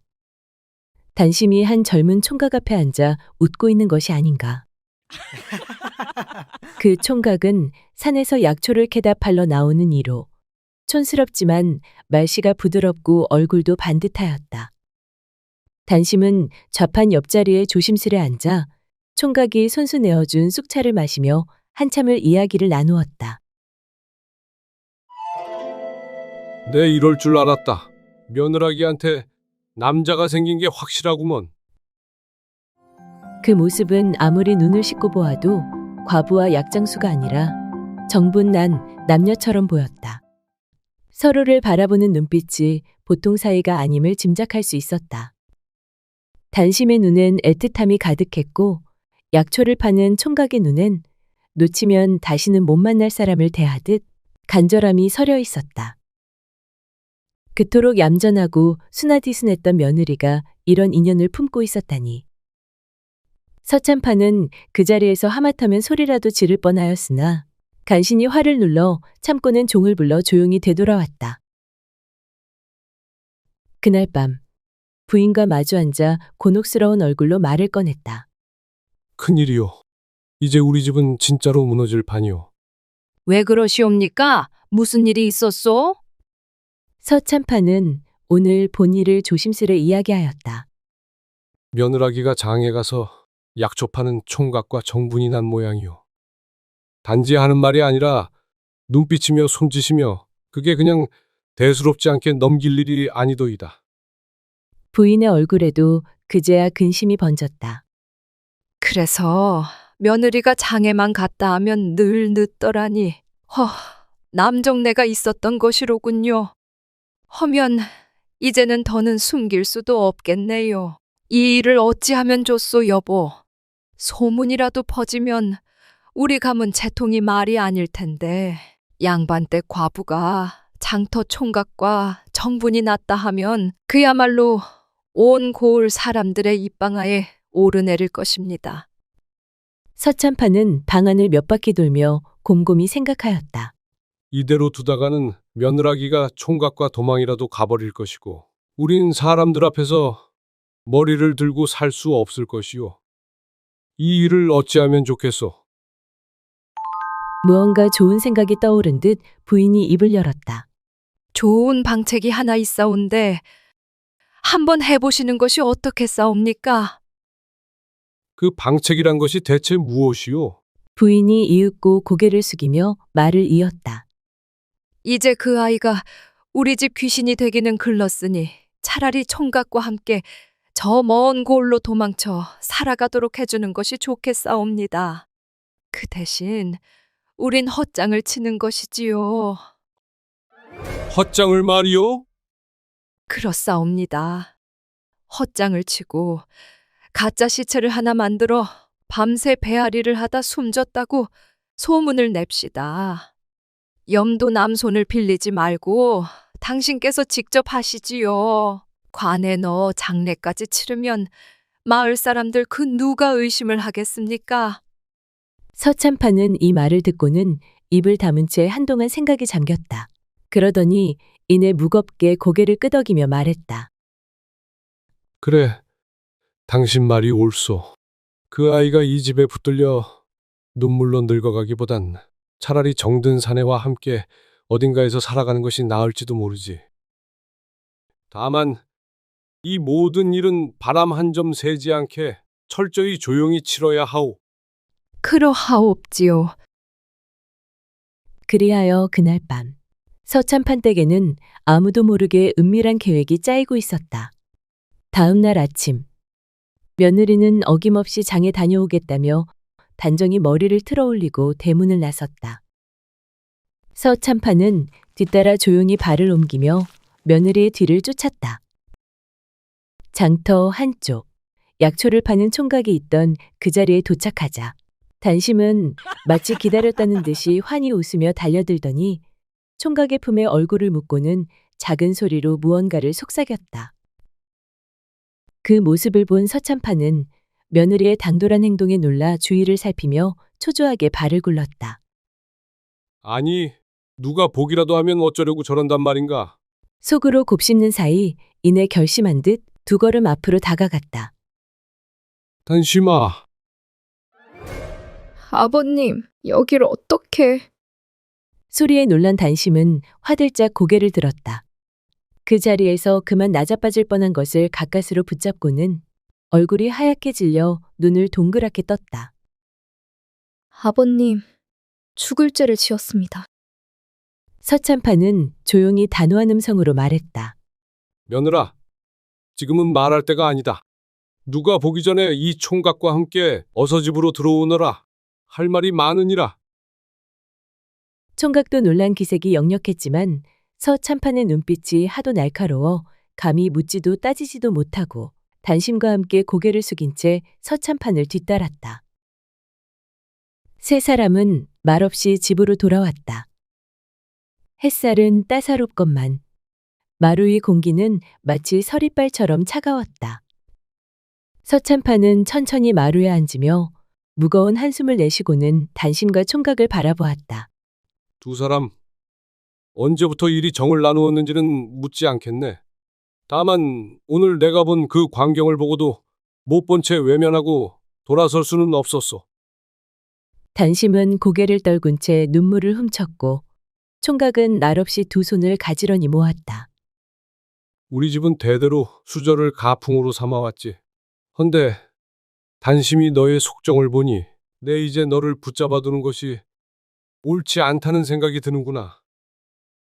단심이 고개를 번쩍 들었다. 아버님, 저는 그런 뜻이 아니옵니다. 그저 마음이 외로워 잠시 저도 모르게 마음이 동했나 봅니다. 다시는 이분을 만나지 않겠습니다. 그러니 제발 노여움 푸시옵소서. 서참판이 고개를 저으며 말을 이었다. 그 마음 내가 모르겠느냐. 네 나이에 남편 잃고 우리 집 귀신으로 평생 살아야 한다니 마음이 얼마나 무거웠겠느냐. 이제는 내가 정든 이 총각과 함께 새 삶을 살아가는 것이 하늘의 뜻일지도 모르지. 단심은 눈물을 왈칵 쏟아내었고 총각은 그제야 눈을 들어 서참판을 똑바로 바라보았다. 나으리, 죄송하옵니다. 소희는 그저 저 여인이 가여워 마음이 움직였을 뿐이옵니다. 그리 긴 세월 속을 다 버려가며 수절하시던 모습을 볼 때마다 어찌 그리 가슴이 저리던지 나으리께서 허락만 해주신다면 소희는 이분을 끝까지 지키며 살겠습니다. 비록 집안도 변변치 못하고 가진 것 하나 없사오나 두고두고 후회 없는 삶을 살게 해드리겠사옵니다. 목숨 걸고 잘 모시겠습니다. 허나 이 일이 세상에 드러나면 우리 집안은 수치를 면치 못할 것이고 너희 또한 천한 죄인 취급을 받을 게다. 그러니 계획을 세워야겠다. 계획이요? 그래. 우리는 네가 병들어 죽은 것으로 위장할 것이다. 밤새 배앓이로 숨을 거뒀다고 소문을 내고 내 손으로 직접 염을 하고 관을 만들어 장사를 치르겠다. 그러니 그날 밤 너희 둘은 어둠을 틈타 이 고을을 떠나거라. 단심과 총각은 숨을 죽인 채 서로의 눈을 바라보았다. 단심이야. 비록 내 며느리로 들어왔으나 내게는 딸 같은 아이요. 마음이 유하고도 여려 눈물도 많다만 심성이 참 고운 아이이니 자네가 부디 우리 며느라기를 품어주게. 아무쪼록 내가 건넨 돈으로 약초방 하나는 차릴 수 있을 것이니 너는 단심히 고생 않게 해주게. 부디 우리 며느라기를 잘 부탁하네. 이것이 내 너를 향한 마지막 정인이라. 그날 밤부터 서참판은 이 집 저 집 돌아다니며 며느리가 중병을 앓는다며 약방문을 구해댔다. 밤이면 뜬 눈으로 지새우며 낮이면 의원을 부르고 부적을 붙이며 동네를 들쑤셨다. 며칠을 그렇게 소란을 피우니 동네 사람들은 모두 입을 모아 단심이 나흘을 넘기기 어렵다더라. 수군대기 시작하였다. 며칠이 흐르고 드디어 며느리가 눈을 감았다는 소문이 돌자 서참판은 마을 어른들을 불러 장례를 치르겠노라 야단을 떨었다. 사람들이 모여든 날, 방 한켠에 놓인 염습상 위에 흰 보자기로 덮인 가짜 시신이 놓였다. 모양만 갖춘 헛장이었으나 아무도 눈치채지 못하였다. 그때 서참판이 단호히 일갈하였다. 이 불쌍한 계집은 내가 손수 보내야 하오. 염은 다른 이들 손에 맡길 수 없으니 누구도 가까이 들지 마시오. 그리하여 서참판 내외는 방 안으로 들어가 몰래 만들어둔 허수아비 같은 가짜 시신에 흰 수의를 입히고는 관 속에 조심스레 눕혔다. 장례는 조촐하나 흐트러짐 없이 마무리되었고 며느리의 친정에서도 죽은 것이 차라리 다행이다 하며 별탈 없이 넘어갔다. 세월이 흘러 며느리가 떠난 지도 어느덧 3년. 서참판은 서울에 올라갈 일이 있어 객지기를 나섰다. 날이 어둑해지자 도중 한 기와집에 유숙하게 되었는데 저녁상을 받고 밥을 입에 넣는 순간 문득 놀라 두 눈이 휘둥그레졌다. 아니, 이 국물 맛은 우리 며느라기가 해주던 그 맛인데. 서참판은 숟가락을 내려놓고 말없이 마당을 거닐었다. 저녁 노을이 지고 서늘한 바람이 옷깃을 스쳤다. 그때 담장 너머 어디선가 다듬이질 소리가 들려왔다. 소리에 이끌려 조심스레 고개를 들이밀자 마루 끝에 앉아 조용히 다듬이질을 하고 있는 여인이 눈에 들어왔다. 그 옆에는 한 사내 아이, 2살 되어 보이는 어린아이가 그녀 곁에 찰싹 붙어 앉아 놀고 있었다. 여인은 머리에 쪽을 단정히 틀고 소복을 입었으며 얼굴엔 해맑은 웃음이 서려 있었다. 그 모습, 그 손짓, 그 미소까지도 분명히 며느리 단심이었다. 깜짝 놀란 서참판은 숨소리조차 죽인 채 뒷걸음질 쳤다. 그리곤 날없이 그 집을 빠져나왔다. 입안에 머물던 따뜻한 국물의 맛은 어느새 사라졌고 죽은 아들의 얼굴이 아른거리며 가슴 속에서 일렁였다. 그는 길가의 집단 무더기 앞에 주저앉아 긴 집 한 줄기를 뽑아 목 깊숙이 밀어넣고는 그날 저녁 먹은 것을 모조리 개원했다. 내 자식은 저승에 있어 살아서는 다시는 볼 수 없건만 너는 잘 살고 있구나. 그래, 한심아. 산 사람은 살아야 되지 않겠냐. 너만은 부디 내 아들 목까지 오래오래 잘 살아다오. 가슴 속에서 허망함이 일렁이며 터져나왔다. 슬픔인지 안도인지 모를 감정이 엉켜 목울대를 꾹꾹 눌러댔다. 그러나 서참파는 눈물 한 방울 흘리지 않았다. 그저 말없이 먼 길을 걸어 발끝이 닿는 대로 서울을 향해 떠났다. 마음 깊은 곳엔 아직 아들의 얼굴이 떠올랐고 등 뒤로는 바람결에 실린 다듬이질 소리가 한없이 멀어지고 있었다. 지리산자락 매봉 고개 아래엔 매치골이라 불리는 작은 산골 마을이 하나 있었다. 들길이 험하고 겨울이 길어 해는 3번 늦게 뜨고 배고픔은 3번 먼저 온다는 외진 곳이었다. 그 마을 끝자락엔 초라한 초가집 한 채가 바위 틈에 비스듬히 기대어 서 있었다. 그 집엔 늙은 어머니 최씨 부인과 다리를 저는 외아들 봉길이 살고 있었다. 봉길은 어려서 앓은 열병 탓에 왼쪽 다리에 힘이 없었고 곧은 발걸음을 가져본 적이 없었다. 그런 몸으로도 먹고 살자고 날마다 산에 올라 장작을 지고 내려왔지만 지게는 가벼웠고 그의 삶은 늘 무거웠다. 최씨 부인 또한 병든 몸을 이끌고 새벽이면 들로 나갔다. 봄이면 나물 캐고 여름엔 버들잎을 따고 가을엔 도토리를 주워왔다. 허나 눈 덮인 겨울엔 남는 건 발자국뿐 손에는 아무것도 들린 게 없었다. 끓일 것도 지을 것도 마땅치 않아 배를 고른 날이 더 많았다. 어머니, 오늘은 뭐 좀 드셨습니까? 도토리 주워다 묵을 써서 몇 숟갈 떠먹었으니 내 걱정은 말아라. 이 늙은 것보다 너 몸이 더 걱정이다. 그렇게 하루를 버텨내도 한 끼 밥상을 온전히 차려낸 날은 손에 꼽혔다. 장터에 진 외상은 해가 바뀔수록 늘어나 이름 석자 적힌 장부는 이젠 두루마리처럼 말아야 했다. 그러던 어느 날 매치골에 다시 장돌림 한 명이 모습을 드러냈다. 이름은 성만복. 거칠고 검은 수염을 기른 사내로 장터 근처에서 성질 고약하기로 이름난 인물이었다. 성만복은 먼지 묻은 장부를 품에 넣은 채 최씨 부인의 허름한 초가를 찾아왔다. 초가 문 앞에 앉은 최씨 부인은 그를 보자마자 허리를 펴지도 못한 채 헛기침부터 삼켰다. 성만복은 묵직한 걸음으로 마루 끝에 걸터 앉았다. 마당에는 바람 한 점 없는데도 그녀의 손끝은 자꾸 떨렸다. 그리고 그가 꺼낸 것은 쌀자루가 아니라 외상 이름이 가득 적힌 장부 한 권이었다. 최씨 부인, 그는 낮고 무거운 목소리로 말했다. 이제는 나도 손 털어야 할 때가 됐소. 장부에 적힌 글자가 사람을 눌러 죽일 지경이니. 장부를 한 장 넘기자 최씨 부인의 이름 아래엔 곡식, 장, 멸치, 소금, 생강. 살아보겠다고 외상낸 품목들이 줄줄이 적혀 있었다. 빚은 빚이고 도리는 도리다만 나도 사람이요. 이만큼 봐줬으면 이젠 갚을 때도 되지 않았소? 성만복은 장부를 툭 덮으며 입꼬리를 삐죽 올렸다. 그는 잠시 말을 멈추고 장부를 슬쩍 어루만졌다.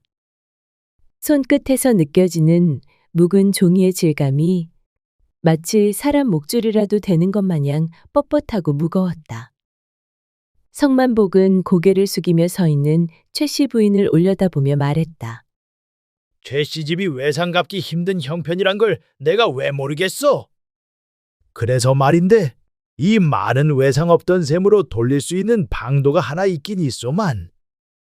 최씨 부인은 두 눈을 크게 떴다. 허나 그 제안은 기대라기보다 불길한 예감에 가까웠다. 무슨 방법이요? 그녀가 묻자 성만복은 입꼬리를 다시 한번 말아올리며 말했다. 내게 딸이 하나 있어. 근데 그 아이가 정신이 좀 왔다 갔다 하고 말귀도 잘 못 알아듣지. 어디다 내놓기도 민망한 계집인데 나이는 잘 대로 작고 그렇다고 평생 집안에 묶어둘 수는 없는 노릇이잖소. 그는 장부를 품에 넣으며 목소리를 낮추었다. 모자라긴 해도 심성은 착한 아이요. 그 아이를 며느리로 받아준다면 이 장부는 여기서 끝내드리리다. 최 씨 부인은 입술을 꾹 다물었다. 장부를 툭툭 흔들어대며 말을 이어가는 그 모습은 듣는 사람 가슴을 짓누르는 듯했다. 정신이 오락가락하는 모자란 딸을 이 집에 들이겠다는 말은 누가 들어도 곤란한 짐을 억지로 안겨주려는 소리였다.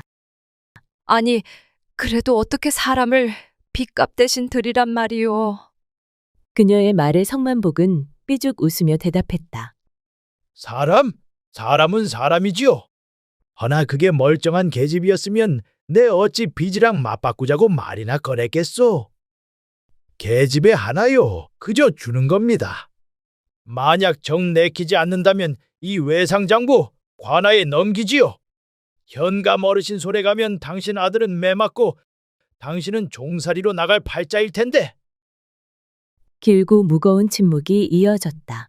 그녀는 끝내 아무 말도 못한 채 고개만 끄덕이고 말았다. 그제야 성만복은 장부를 품에 넣고 일어났다. 그럼 내 그리 알고 가겠소. 그 아이를 잘 부탁하오. 성만복이 돌아간 지 얼마 지나지 않아 봉길이 지게를 내려놓고 집으로 들어섰다. 어머니, 저 왔습니다. 최 씨 부인은 무어라 대답도 못하고 봉길 주변을 서성거리기만 했다. 아들에게 모자란 계집 아이를 네 처로 드려야겠다는 말을 차마 꺼낼 수가 없었다. 봉길이 눈치를 채고 다가왔다. 어머니, 무슨 일 있으신 거요? 그제야 최 씨 부인이 조심스레 입을 열었다. 사실은 말이다. 좀 전에 성만복이 다녀갔다. 외상값을 못 갚으면 관아에 일러 바치겠다더라. 그런디 그자가 자기 딸 하나를 우리 집에 들이면 외상을 없던 걸로 하겠다는구나. 봉길은 눈이 커졌다. 예? 그게 무슨 말씀이세요? 갑자기 그 사람 딸을 들이다니. 최 씨 부인의 눈가가 붉어졌다. 그 아이가 정신이 조금 모자란단다. 말귀도 제대로 못 알아듣고 세상 물정도 모른단다. 그런 아이를 네 처로 들이는 게 내가 어찌 속이 편하겠니? 잠시 말이 끊겼다. 방 안은 나뭇가지 부딪히는 소리만 들렸다. 봉길은 조용히 고개를 숙였다. 그리고 한참을 그렇게 있다가 천천히 입을 열었다. 어머니, 저는 괜찮습니다. 이렇게 가난한 집에다 다리까지 불편한 저한테 어느 누가 시집을 오려고 하겠습니까? 그런 처자라도 저한테 시집 오겠다는 것만 해도 그저 고마운 거지요. 그 말에 최 씨 부인은 고개를 돌렸다. 그녀의 눈가에 작은 물방울이 맺히고 있었다. 해가 산마루 너머로 기울 무렵 맺히골 끝자락 초가 앞에 먼 길을 걸어온 낯선 소녀가 모습을 드러냈다. 들꽃이 흐드러진 고갯길. 그 아래서 복수는 맨발로 서 있었다. 저고리는 헤어졌고 머리는 반쯤 풀린 채 두 손에는 어디서 꺾어왔는지 모를 들국화 몇 송이를 꼭 쥐고 있었다. 해가 질 무렵 들판에서 놀다 돌아온 아이처럼 해맑은 웃음을 머금고 있었다. 최 씨 부인은 그 모습을 보고도 한동안 아무 말도 하지 못했다.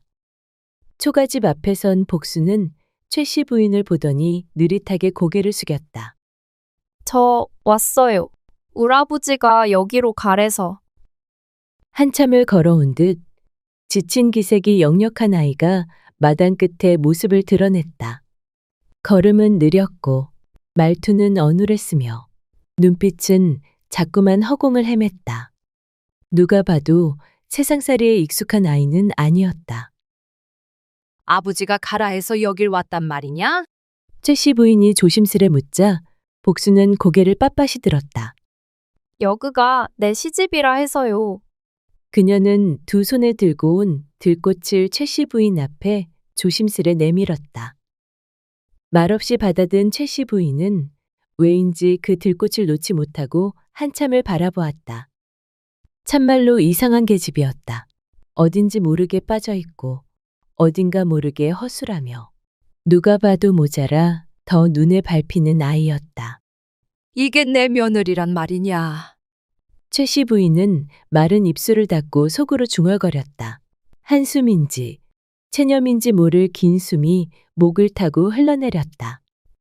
복순이 마당 끝에 서 있을 무렵 문 안쪽에서 인기척이 들렸다. 방문이 열리고 아들 봉길이 무릎을 짚으며 절뚝이는 걸음으로 걸어 나왔다. 그는 마당 한복판에 서 있는 복순을 보고 잠시 멈칫했다. 복순은 고개를 들고 지붕 쪽을 보며 싱긋 웃더니 말했다. 참새랑 같이 나왔다. 봉길은 무슨 말인가 싶어 고개를 들었다. 방금 전 처마 끝에서 참새 한 마리가 활활 날아가는 게 보였다. 복순이 손가락으로 지붕을 가리키며 말했다. 참새가 먼저 푸드득 날고 그 다음에 오라버니가 나오시길래요. 우리 할매가 그러던디 그런 날은 복이 들어온대요. 오라버니가 지 신랑 맞쥬? 저 시집 참말로 잘 온 것 같구먼요. 봉길은 말없이 그녀를 바라보다가 천천히 고개를 돌렸다. 무어라 대꾸하고 싶었으나 도무지 어떤 말부터 꺼내야 할지 몰랐다.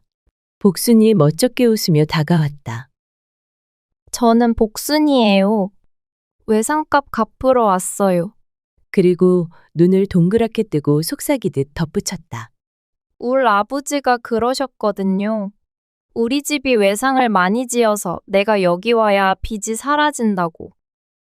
그 말에 봉길은 처음으로 그녀의 얼굴을 찬찬히 바라보았다. 자신의 아버지가 자기를 버린 사실을 모른 채 천진난만하게 웃고 있는 복순이 애처로워 보였다. 봉길은 자연스레 신발도 신지 않은 복순의 발에 시선이 갔다. 발 안 아프오? 예? 발이요? 복순은 눈을 껌뻑이며 자신의 발을 내려다보았다. 맨발로 저 고갯길을 넘었잖소. 흙이 거칠고 돌이 많아 발이 까졌을 터인데 안 아프냐고 물었소. 복순은 그 말을 듣고 머리를 긁적였다. 복순의 발은 여기저기 흙대가 묻었고 군데군데 긁힌 자국도 있었다. 그러더니 조용히 말했다. 몰랐어요. 여기까지 오는 동안엔 그냥 걷다 보니 아픈 줄도 몰랐네요. 그 말에 봉길은 아무 말도 하지 않았다. 그는 조용히 복순을 마루에 앉혔다. 부엌에서 데운 물과 수건을 들고 나와 말없이 한 손으로 복순의 발을 잡았다. 그는 수건을 따뜻한 물에 적셔 복순의 거칠고 때묻은 발바닥을 닦아주며 말했다. 내일 장에 가서 집신 하나 사오리다. 그러니 이젠 맨발로 다니지 마시오. 봉길은 발을 닦은 수건을 접고 말없이 방 안으로 걸어 들어갔다. 태어나 처음 느껴보는 누군가의 다정한 손길이었다. 조심스럽고 따스한 그 온기에 복수는 아무 말도 하지 못한 채 가만히 그 자리에 머물렀다.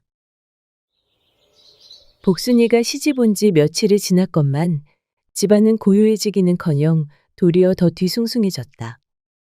말귀를 못 알아듣는 복순이 때문에 최씨 부인의 속은 매일같이 부글부글 끓었다. 장에 가서 말린 생선을 사오라 했더니 멸치를 사오질 않나. 닭모이 좀 퍼주라고 하니 밥상에 따끈한 밥 한 그릇에 김치를 차려 들고 가선 닭들한테 천천히 잡숴요. 하고 있는 거였다. 빨래를 시키면 물장난만 치고 있고 설거지를 시키면 그릇이 반은 깨졌다. 며느리를 들이면 허리가 펴질 줄 알았건만 최씨 부인은 쉬기는커녕 일이 더 늘었다며 하루에도 몇 번이고 한숨을 내쉬었다. 이건 며느리를 들인 게 아니라 5살짜리 아이 하나를 데려다 놓은 셈이니 원참.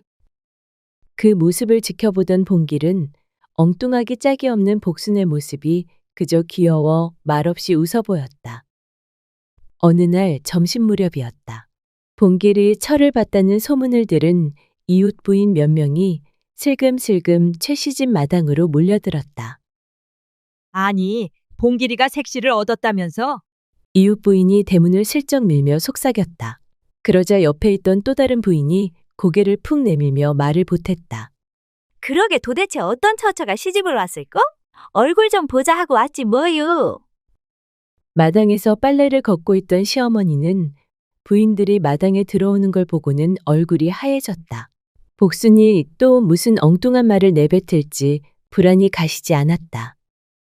며느리가 어딘가 모자란 아이란 걸 이웃들에게 들킬까봐 노심초사였고 아무리 사정이 딱했어도 다리가 불편한 아들에게 그런 계집을 맺어줬다고 수군댈까봐 걱정이었다. 방 안으로 숨어버리고 싶은 마음이 굴뚝 같았지만 사람들 앞에서 그런 티를 낼 수는 없었다. 최 씨 부인은 억지 웃음을 지으며 부인들을 마루에 앉혔다. 그리고는 복순을 부엌으로 조용히 불렀다. 며느라, 손님들 오셨다. 가서 점심상 좀 차려봐라. 있는 반찬으로 대강 보기 좋게, 알겠지? 보기 좋게, 응? 복순은 눈을 깜빡이며 고개를 끄덕였다. 보기 좋게 말씀이죠? 알겠습니다, 어머님. 쌀이야 애당초 없었고 남은 콩 한 줌, 덩이로 남은 된장, 말라붙은 더덕 몇 개, 그리고 고구마 3덩이. 복순은 이리저리 재보다가 고구마 3덩이를 찐 뒤 절구에 넣고 정성스레 찢기 시작했다. 이렇게 쿵쿵 찌으면 떡처럼 되겠지? 고구마를 찢던 중 옆에 놓여있던 삶은 율무 바가지를 실수로 건드리고 말았다. 그 바람에 율무 한 줌이 고구마 반죽이로 툭 떨어져 버렸다. 어머, 이거 어쩌지? 에이, 모르겠다. 그냥 같이 섞어버려야겠다. 복순은 손으로 휘휘 저어 그대로 섞어버렸다. 잠시 후 복순이 상을 들고 나왔다. 호박잎국, 고구마떡, 된장 더덕구이, 콩밥. 차려나온 음식을 보니 최 씨 부인은 속이 타들어갔다. 또 별 희한한 걸 만들어 왔구먼. 에휴, 이걸 입에 댈 수나 있을런지 모르겠네. 먼저 한 부인이 조심스레 고구마를 한 입 떼어 먹었다. 잠시 후 그 표정이 바뀌었다. 실수로 율무가 섞인 고구마떡은 은은한 단맛에 톡톡 씹히는 고소한 식감이 더해졌다. 몸에 뭐가 톡톡 씹히는 게 이게 참말로 묘하게 맛있네. 이 떡 고구마만 찌은 게 아닌 것 같은데 이거 어디서 배운 거유? 복순은 수줍게 고개를 숙이며 대답했다. 배운 건 아니고요. 고구마 찌다가 옆에 있던 율무를 쏟아버려서 버리기 아까워 그냥 섞어버린 건디요. 부인들이 웃음을 터뜨렸다. 아이고야, 실수로 만들었단 거유? 그래도 이게 어지간한 떡보다 낫다니까. 고구마 떡 이거 장터에 내놔도 잘 팔리겠는데요? 색시가 요리 솜씨가 있구만. 국도 구수하고 더덕구이도 맛있게 잘 구웠고.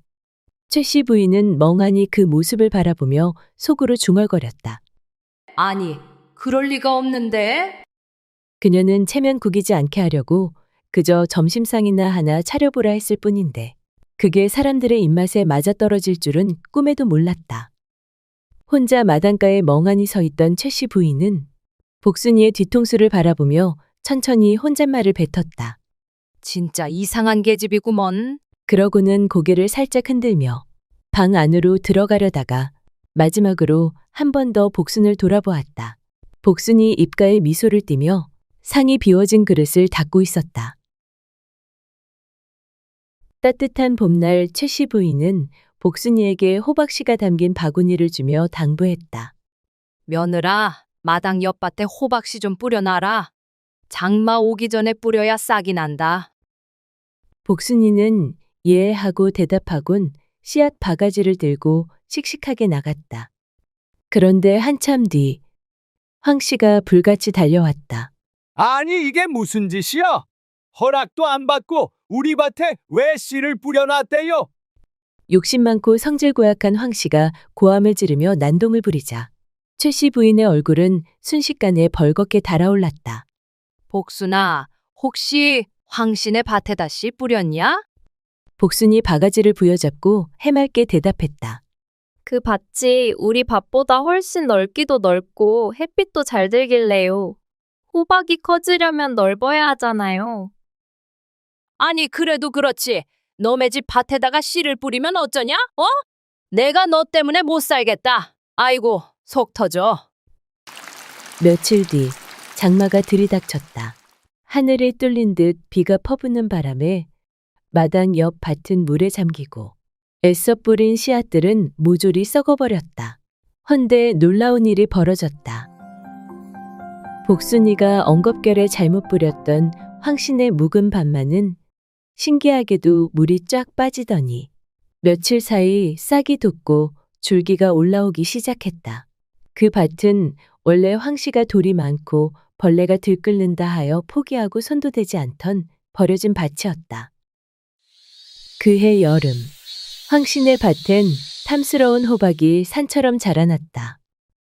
온 마을 사람들이 몰려와 구경하고 장터엔 수군거림이 돌기 시작했다. 복순이 손에 뭐가 있나벼? 그러니까 말이야. 갸가 바보가 아니라 복덩이여, 복덩이. 최 씨 부인은 멍한 얼굴로 무성하게 자란 호박밭을 보며 작게 중얼거렸다. 진짜 이 계집이 바보인 건지 복을 타고난 건지 내 알다가도 모르겠다. 차츰 시간이 흐르며 복수는 서서히 이 집안살이에 익숙해져 갔다. 봉길이 산에 나무하러 나서면 복순이도 조용히 그 뒤를 따랐고 가는 길마다 말동무가 되어 주었다. 불편한 다리로 하지 못하는 일이 있으면 복순이 먼저 나서서 척척 도와주곤 했다. 어느 날 산길을 오르던 복순이는 땅바닥에 쪼그리고 앉아 나뭇가지로 땅을 쿡쿡 찔러가며 장난을 치고 있었다. 복순아, 어여 나뭇가지나 주워야지. 언제까지 거기서 놀 거요? 봉길이 멀찌감치서 다리를 절룩이며 말했다. 복순이는 천진난만하게 웃으며 고개를 끄덕였다. 그러더니 힘껏 나뭇가지를 땅에 찔러 넣었는데 묘한 새소리 같은 소리가 났다. 복순이는 두 눈을 동그랗게 뜨고 손으로 흙을 파기 시작했다. 오라버니, 땅 속에 뭐가 있는데요? 봉길도 이상해서 절뚝절뚝 걸어와 복순이 옆에 쭈그려 앉았다. 둘은 손톱이 닳도록 흙을 헤쳤다. 그리고 마침내 흙빛에 얼룩진 청자 항아리 하나가 모습을 드러냈다. 아니, 이게 뭐야? 봉길은 숨을 삼켰다. 복순이는 두 손으로 조심스레 항아리를 꺼내더니 덮여있던 뚜껑을 살짝 열었다. 그 순간 흙먼지 사이로 빛을 발하는 금가락지가 굴러나왔다. 복순이는 금가락지를 손에 끼고 봉길을 올려다보며 활짝 웃었다. 오라버니, 나 금반지 생겼슈. 그럼 우리 이제 부자 되는 거예요? 봉길은 그런 복순이를 멍하니 바라보다가 풋 하고 웃음을 터뜨렸다. 복순이는 금가락지를 손에 꼭 끼고 봉길은 흙이 잔뜩 묻은 청자 항아리를 조심스레 들고 산길을 내려왔다. 터덜터덜 마당을 들어서자 마침 장독대 앞에서 장을 뒤적이던 시어머니가 두 사람을 보고 말했다. 아니, 너희는 어디서 흙투성이가 돼서 오누? 시어머니는 눈을 가늘게 뜨며 다가왔고 복순이는 손에 낀 금가락지를 보여주었다. 어머님, 저기 산에서 땅을 파다가 이걸 찾았어요. 봉길도 청자 항아리를 조심스레 내려놓았다. 항아리 속에는 흙먼지에 덮인 엽전과 금가락지 몇 개가 반짝였다. 시어머니는 눈을 동그랗게 뜨곤 두 손으로 입을 틀어막았다. 아니, 이게 대체 어디서 난 게냐? 땅 속에서요. 나뭇가지로 장난치다가 지가 찾았어요. 복순이는 수줍게 웃으며 말했다. 한참을 입을 다물지 못하던 시어머니는 이내 복순이의 두 손을 덥석 붙잡았다. 이쁜 우리 며느리 복순아. 아이고, 우리 집에 복덩이가 들어왔구나. 최씨 부인은 금반지를 끼고 마당에서 덩실덩실 춤을 추는 복순이를 바라보며 미소를 머금었다. 그때 봉길이 조용히 옆으로 다가와 낮은 목소리로 말했다. 엄니, 복순이 가만히 보면 모자란 게 아닌 것 같아요. 지가 장가를 잘 갔구만요. 그주? 봉길이 수줍게 웃으며 말했다. 최씨 부인은 고개를 돌려 봉길을 바라보았다. 그 얼굴엔 복순이에 대한 말 못할 고마움이 고스란히 서려 있었다. 잠시 침묵이 흐른 뒤 최씨 부인은 빙긋이 웃으며 혼잣말처럼 중얼거렸다. 허허, 내가 복덩이를 발로 걷어 찰 뻔했구먼. 따사로운 봄 햇살이 골목을 감싸 안았다. 복순이의 해맑은 웃음소리가 마을 끝까지 퍼져나갔다. 안녕하세요. 오늘도 들러주셔서 감사합니다. 새벽에 들려주는 옛 이야기 시작하겠습니다. 조선 말기 한 고을에 풍류를 즐기기로 소문난 영감 하나가 살고 있었다. 사람들은 그를 최대감이라 불렀고 겉으로는 시와 거문고를 즐기며 문인들과 어울리는 인물처럼 보였지만 속을 들여다보면 그 실상은 추악하고 음탕하기 그지없는 자였다. 글보다 술을 가까이 했고 경전보단 여인의 눈을 더 오래 바라보던 자였다. 굳이 몸 고생하며 관직을 탐하느니 그저 기생집 안주와 고운 손길이 100번 났다며 대청에서 낮잠을 자고 밤엔 풍류로 세월을 보냈다. 부인 하나로는 성에 차지 않아 후처를 들였고 그것도 부족하다 하여 기방에서 첩을 얻었다. 그러던 어느 봄날 텐마루에서 담뱃대를 두드리던 최대감에게 하인이 다가와 귀를 붙였다. 대감마님, 새 여종 하나 들어왔사옵니다. 여종? 하인의 말끝에 묘한 여운이 스며 있었다. 예, 동네 머슴놈 말로는 얼굴이 곱디고 온 처자라고 하던디요. 최대감은 담뱃대를 입에 물던 손을 멈추고 슬쩍 고갯짓을 했다. 어디서 데려온 기집인가? 남원 쪽 양반댁에서 그 집이 망하고 종문서를 내놨답니다. 최대감의 눈꼬리가 희미하게 올라갔다. 양반집 계집이라. 그럼 겉모양새 하나는 낫겠군. 그는 입꼬리를 비틀며 중얼거렸다. 어디 한번 눈도장이나 찍어볼까? 마당을 거닐던 어느 오후 햇살을 등에 지고 한 여인이 조용히 마당을 건넜다. 빛을 마주한 옆모습, 단정한 머리, 낡은 솜저고리조차 깨끗하게 입은 손길. 그의 눈에 그 여인은 다른 여종들과는 확실히 달랐다. 눈길 한번 건네지 않았지만 겉으로 드러내지 않은 품위 같은 것이 있었다. 그날 저녁, 최대감은 밥상 앞에 앉아선 먹는 둥 마는 둥, 젓가락만 들었다 놓기를 반복하였다. 그 시선은 자꾸만 물동이를 들고 안채로 향하는 해월에게로 멎었다. 그리고 혼잣말로 말했다. 보면 볼수록 곱다니까 순순히 웃어줄 때까지 내가 직접 손을 써야 하려나. 어디 여종 주제에 얼마나 버티나 두고 보자고. 마당을 스치는 바람은 여종의 오래된 기억을 건드리고 있었다. 그녀의 이름은 해월. 본디 남원에서 이름난 양반가의 외동딸이었다. 아버지는 고지식한 선비였고 글로써 백성을 논하고 왕을 곧게 나무라던 분이었다. 그러나 그 고든 뜻은 끝내 권세의 벽을 넘지 못했다. 왕의 귀를 거슬렀고 간신들의 손에 영모죄로 몰려 차명도 유배도 아닌 실종이라는 이름으로 사라졌다. 하루아침에 해월의 집안은 역적의 가문이 되었고 어머니는 병이 깊어 세상을 등졌으며 그녀는 집을 지키다 빚에 쫓겨 종문서에 이름을 올리게 되었다. 그렇게 그녀는 최대감 댁의 여종으로 팔려온 것이었다.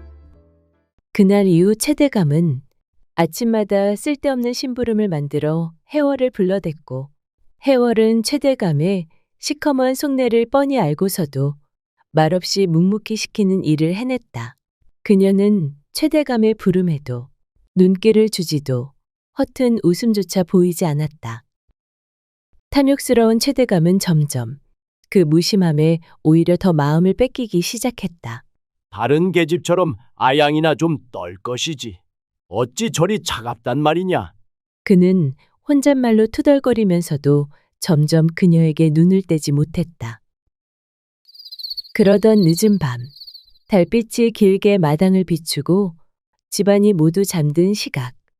최대감은 비틀린 마음 하나를 품고 조용히 여종방 앞에 섰다.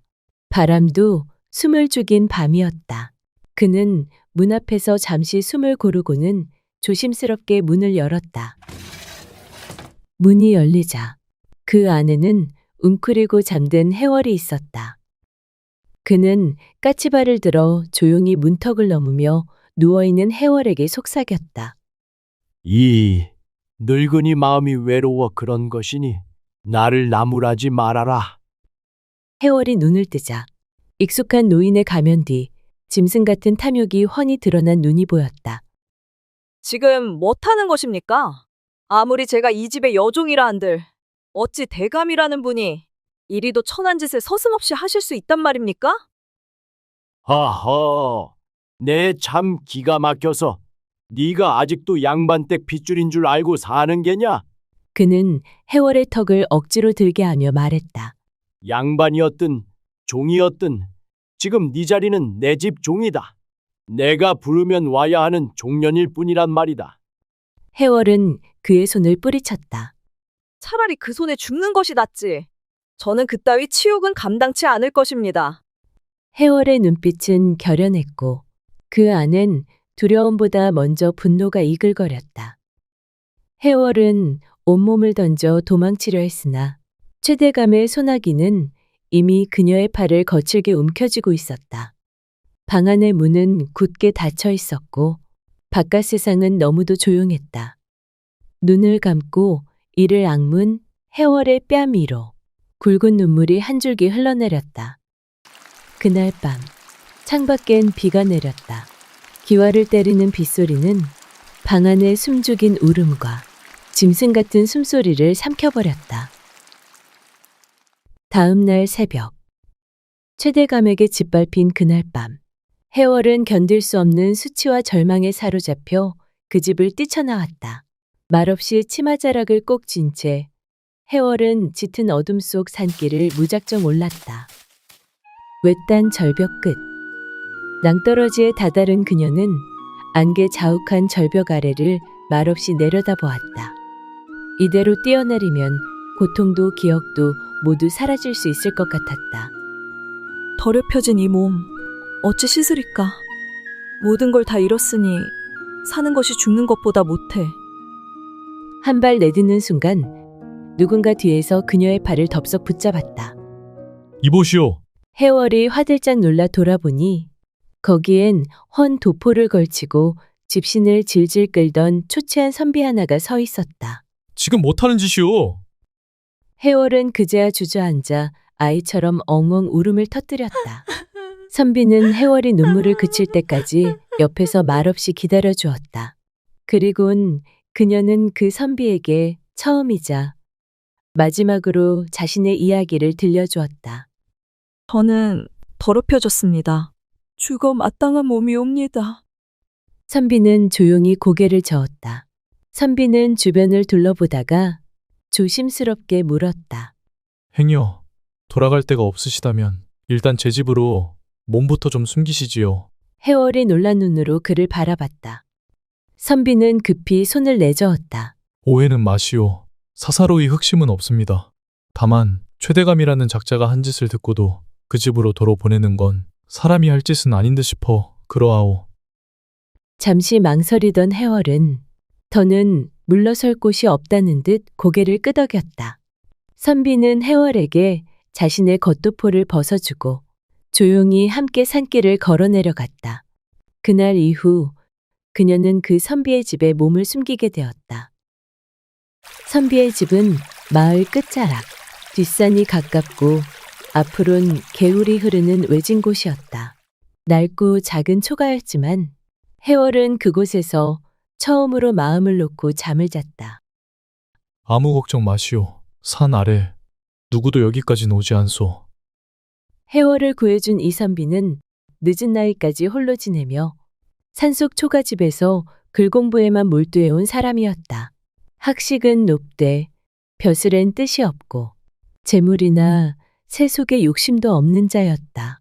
사람들은 그를 노총각 선비라 불렀고 그는 늘 조용히 책상 앞에 앉아 자기 길을 묵묵히 걸어가는 사람이었다.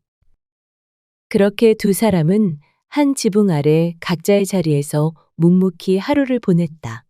해월은 물 깃고 방을 쓸며 집안일을 했고 선비는 말없이 마당에 장작을 패고 책을 펼쳤다.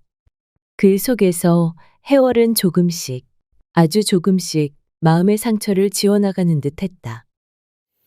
그렇게 며칠이 지나고 몇 달이 지나고 해월은 종일 입맛을 잃었고 속이 메스꺼리는 증상이 이어졌다. 가슴이 뻐근하게 부어오르기 시작했고 낮은 열기와 함께 알 수 없는 현기증이 덮쳐왔다. 그녀는 장독대 옆에 쭈그려 앉아 토해냈다. 바로 그 순간 해월은 멍하니 자신의 배를 감쌌다. 설마 아닐 거야. 그럴 리가 없어. 바람에 창문이 덜컹였고 방 안은 침묵만이 흘렀다. 해월은 두 손으로 자신의 배를 감싸쥐곤 마치 벌레라도 기어다니는 것처럼 몸을 떨었다. 이 안에 저 흉악한 자의 피가 흐르고 있다니. 내가 어찌 이 아이를 낳을 수 있단 말이냐. 그 짐승 같은 자의 아이를 이 몸속에 품고 살아가야 할 바에 그냥 같이 죽는 게 나아. 해월은 이불 속에 얼굴을 묻고 소리 없이 울음을 토했다. 그러다 문득 배를 어루만지자 작은 움직임이 느껴졌다. 그 작은 움직임, 그 따뜻한 기척이 해월을 멈춰 세웠다. 해월은 마른 입술을 달싹이며 한참을 머뭇거리다 끝내 입을 열었다. 나으리, 그날 절 왜 구해주셨나이까? 선비는 잠시 말을 잇지 못하고 그녀를 바라보았다. 왜 그러시오? 무슨 일 있소? 그날 벼랑 끝에서 그냥 떨어져 죽어야 했나 봅니다. 저 쇠들감의 아이를 가졌습니다. 해월의 말에 선비는 놀라 두 눈을 부릅뜨며 숨을 삼켰다. 입술이 말라붙은 듯 당장 아무 말도 하지 못했다. 등불 아래 해월의 고개는 점점 더 낮아졌고 마른 입술 사이로 억눌린 한숨이 새어나왔다. 이제라도 제게 등을 돌리셔도 좋습니다. 비웃으셔도 괜찮고 내쫓으셔도 괜찮습니다. 해월은 떨리는 손으로 배를 감쌌다. 그러나 그때 선비는 천천히 숨을 고르더니 말없이 그녀에게로 다가와 조심스레 등을 감쌌다. 그의 손길은 따뜻했고 조용했다. 당신과 이 아이는 죄가 없소. 죄를 지은 자는 오직 그자 하나뿐이오. 감히 청하건대 그대가 허락해준다면 이 아이의 아비가 되고 싶소이다. 그대와 이 아이, 더는 세상에 홀로 남지 않게 내가 곁에서 지켜주게 해주시오. 해월은 그대로 선비의 품에 무너졌다. 처음으로 사람 품에서 흐느껴 울었다. 그녀는 더 이상 말하지 않았다. 말 대신 가슴속 깊은 응어리를 눈물로 쏟아냈다. 그리하여 선비와 해월은 조촐하게 둘만의 혼례를 올리고 부부의 연을 맺었다. 바람결이 따뜻해질 무렵 해월의 몸은 점점 무거워졌다. 그리고 어느 봄날 새벽 바람에 떨던 촛불 하나 아래 해월은 조용히 아이를 품에 안았다. 처음 울음을 터뜨리는 작은 생명. 해월은 떨리는 손으로 아기를 감싸며 소리 없이 눈물을 흘렸다. 미안하다, 아가야. 죄가 없는 너를 이토록 미워했다니. 선비는 그녀 곁에서 말없이 솥에 물을 올리고 방에 불을 지폈다. 따뜻한 수건을 대어 아기의 이마를 정성스럽게 닦아주었다. 이름도 없이 세상에 나온 그 아이는 선비의 성을 따라 이강이라 불리게 되었고 선비는 누구보다 아들을 아끼고 정성껏 길렀다. 허나 그 정성은 뜻대로 닿지 않았다. 이강은 어릴 적부터 글에는 도통 관심이 없고 부모 말도 듣지 않은 채 말썽꾸러기로 자랐다. 강아, 이리 와서 글 좀 보자꾸나. 너도 이 다음에 커서 훌륭한 사람이 되려면 지금부터 배워야 하지 않겠느냐? 싫어요, 아버지. 글자는 보기만 해도 머리가 아픈데 왜 맨날 글 공부하라고 하시어요? 저는 나가서 뛰놀고 싶단 말이에요. 해월은 속이 타들어갔고 선비는 밤마다 깊은 한숨을 내쉬었다. 그러던 어느 날 해월이 갑작스레 병석에 눕게 되었다. 몸은 야위어 갔고 의원을 불러 약을 써보아도 소용없었다. 죽음을 예감한 해월은 이강을 곁으로 불렀다. 해월은 떨리는 손으로 아들의 손을 꼭 잡았다. 강아, 이 어미가 너에게 꼭 남겨야 할 말이 있다. 사실 너는 네가 아버지를 알고 있는 그분의 친자식이 아니란다. 어미가 예전 주인집 최대감이란 사람에게 욕보임을 당하고 삶을 끊으려 벼랑 끝에 올랐었다. 헌데 그날 이 선비님께서 날 살려주셨지. 그날 살아난 건 이 몸만이 아니고 내 뱃속에 있던 너까지 그분께서 지켜주신 것이나 다름없단다. 그분은 아무런 조건도 없이 나를 아내로 삼아주시고 너를 제 자식처럼 아끼고 키워주셨다. 그 은혜만은 아무리 세월이 흘러도 잊어서는 안 된다. 어머니 잘못했어요. 이제 글 공부도 열심히 하고 아버지 말씀도 잘 들을게요. 그러니 제발 눈 좀 떠보세요, 어머니. 강희의 애원에도 해월은 끝내 아들 손을 꼭 쥔 채 눈을 감았다. 소년 이강은 그날 밤 단 한마디도 하지 못한 채 무릎을 꿇은 채 울고 또 울었다. 그날 이후 이강은 달라졌다. 이전에 말썽 부리던 모습은 자취를 감췄고 매일 새벽이면 선비 앞에 앉아 글을 읽고 질문하고 또 외웠다. 그렇게 시간이 흘러 어느덧 장성한 총각이 된 강희는 자신의 친아버지가 누구인지 조심스레 마음에 품기 시작했다. 어머니를 지독히 괴롭혔던 최대감을 생각하면 속이 끓고 피가 거꾸로 솟는 듯 했으나 한편으로는 자신을 이 땅에 낳게 한 자가 누구인지 알고 싶은 마음도 조금씩 커져갔다. 강희는 이 선비에게 며칠간 한양에 다녀오겠노라 말한 뒤 몰래 발걸음을 최대감이 있는 그 고을로 향하였다. 어머니가 끝내 돌아보고 싶지 않아 하던 그 마을. 어릴 적 가을이면 어머니는 노랗게 물든 은행잎을 한참 바라보고 말하셨다. 어미는 저 나무만 보면 잊고 싶은 그 집이 자꾸 떠오른단다. 그 기와집 마당엔 큰 은행나무 한 그루가 우뚝 서 있었지. 그 말을 남기곤 늘 말을 잊지 못하고 고개를 돌리셨다. 세월이 흘러 그 기억을 떠올린 강희는 은행나무가 기와집을 지키고 있는 집을 찾아 나섰다. 그 말만 붙잡고 강희는 낯선 길을 묵묵히 걸었다. 그렇게 얼마를 걸었을까? 마침내 강희는 노란 은행잎이 마당을 가득 덮고 있는 커다란 기와집 앞에 다다랐다. 기와지붕은 높았고 은행잎은 마당을 가득 덮고 있었다. 그때 대문이 열리더니 기웃거리던 강희 앞으로 머슴 하나가 나섰다. 여길 왜 기웃거리는 게냐? 혹시 여기가 최대감님 댁이옵니까? 맞는데 넌 무슨 일로 대감마님을 찾느냐? 드릴 말씀이 있어 찾아왔사옵니다. 잠깐 기다려라. 잠시 뒤 강희는 머슴의 손에 이끌려 최대감 앞에 무릎을 꿇게 되었다. 늙은 대감은 강희를 위아래로 훑어보더니 비웃듯 입꼬리를 비틀었다. 행색을 보아하니 한 끼 얻어먹을 요량으로 기웃거린 게지. 아니옵니다. 감히 여쭙자오나. 예전에 마님 댁에 여종으로 있던 해월이라 하는 여인을 혹 기억하시옵니까?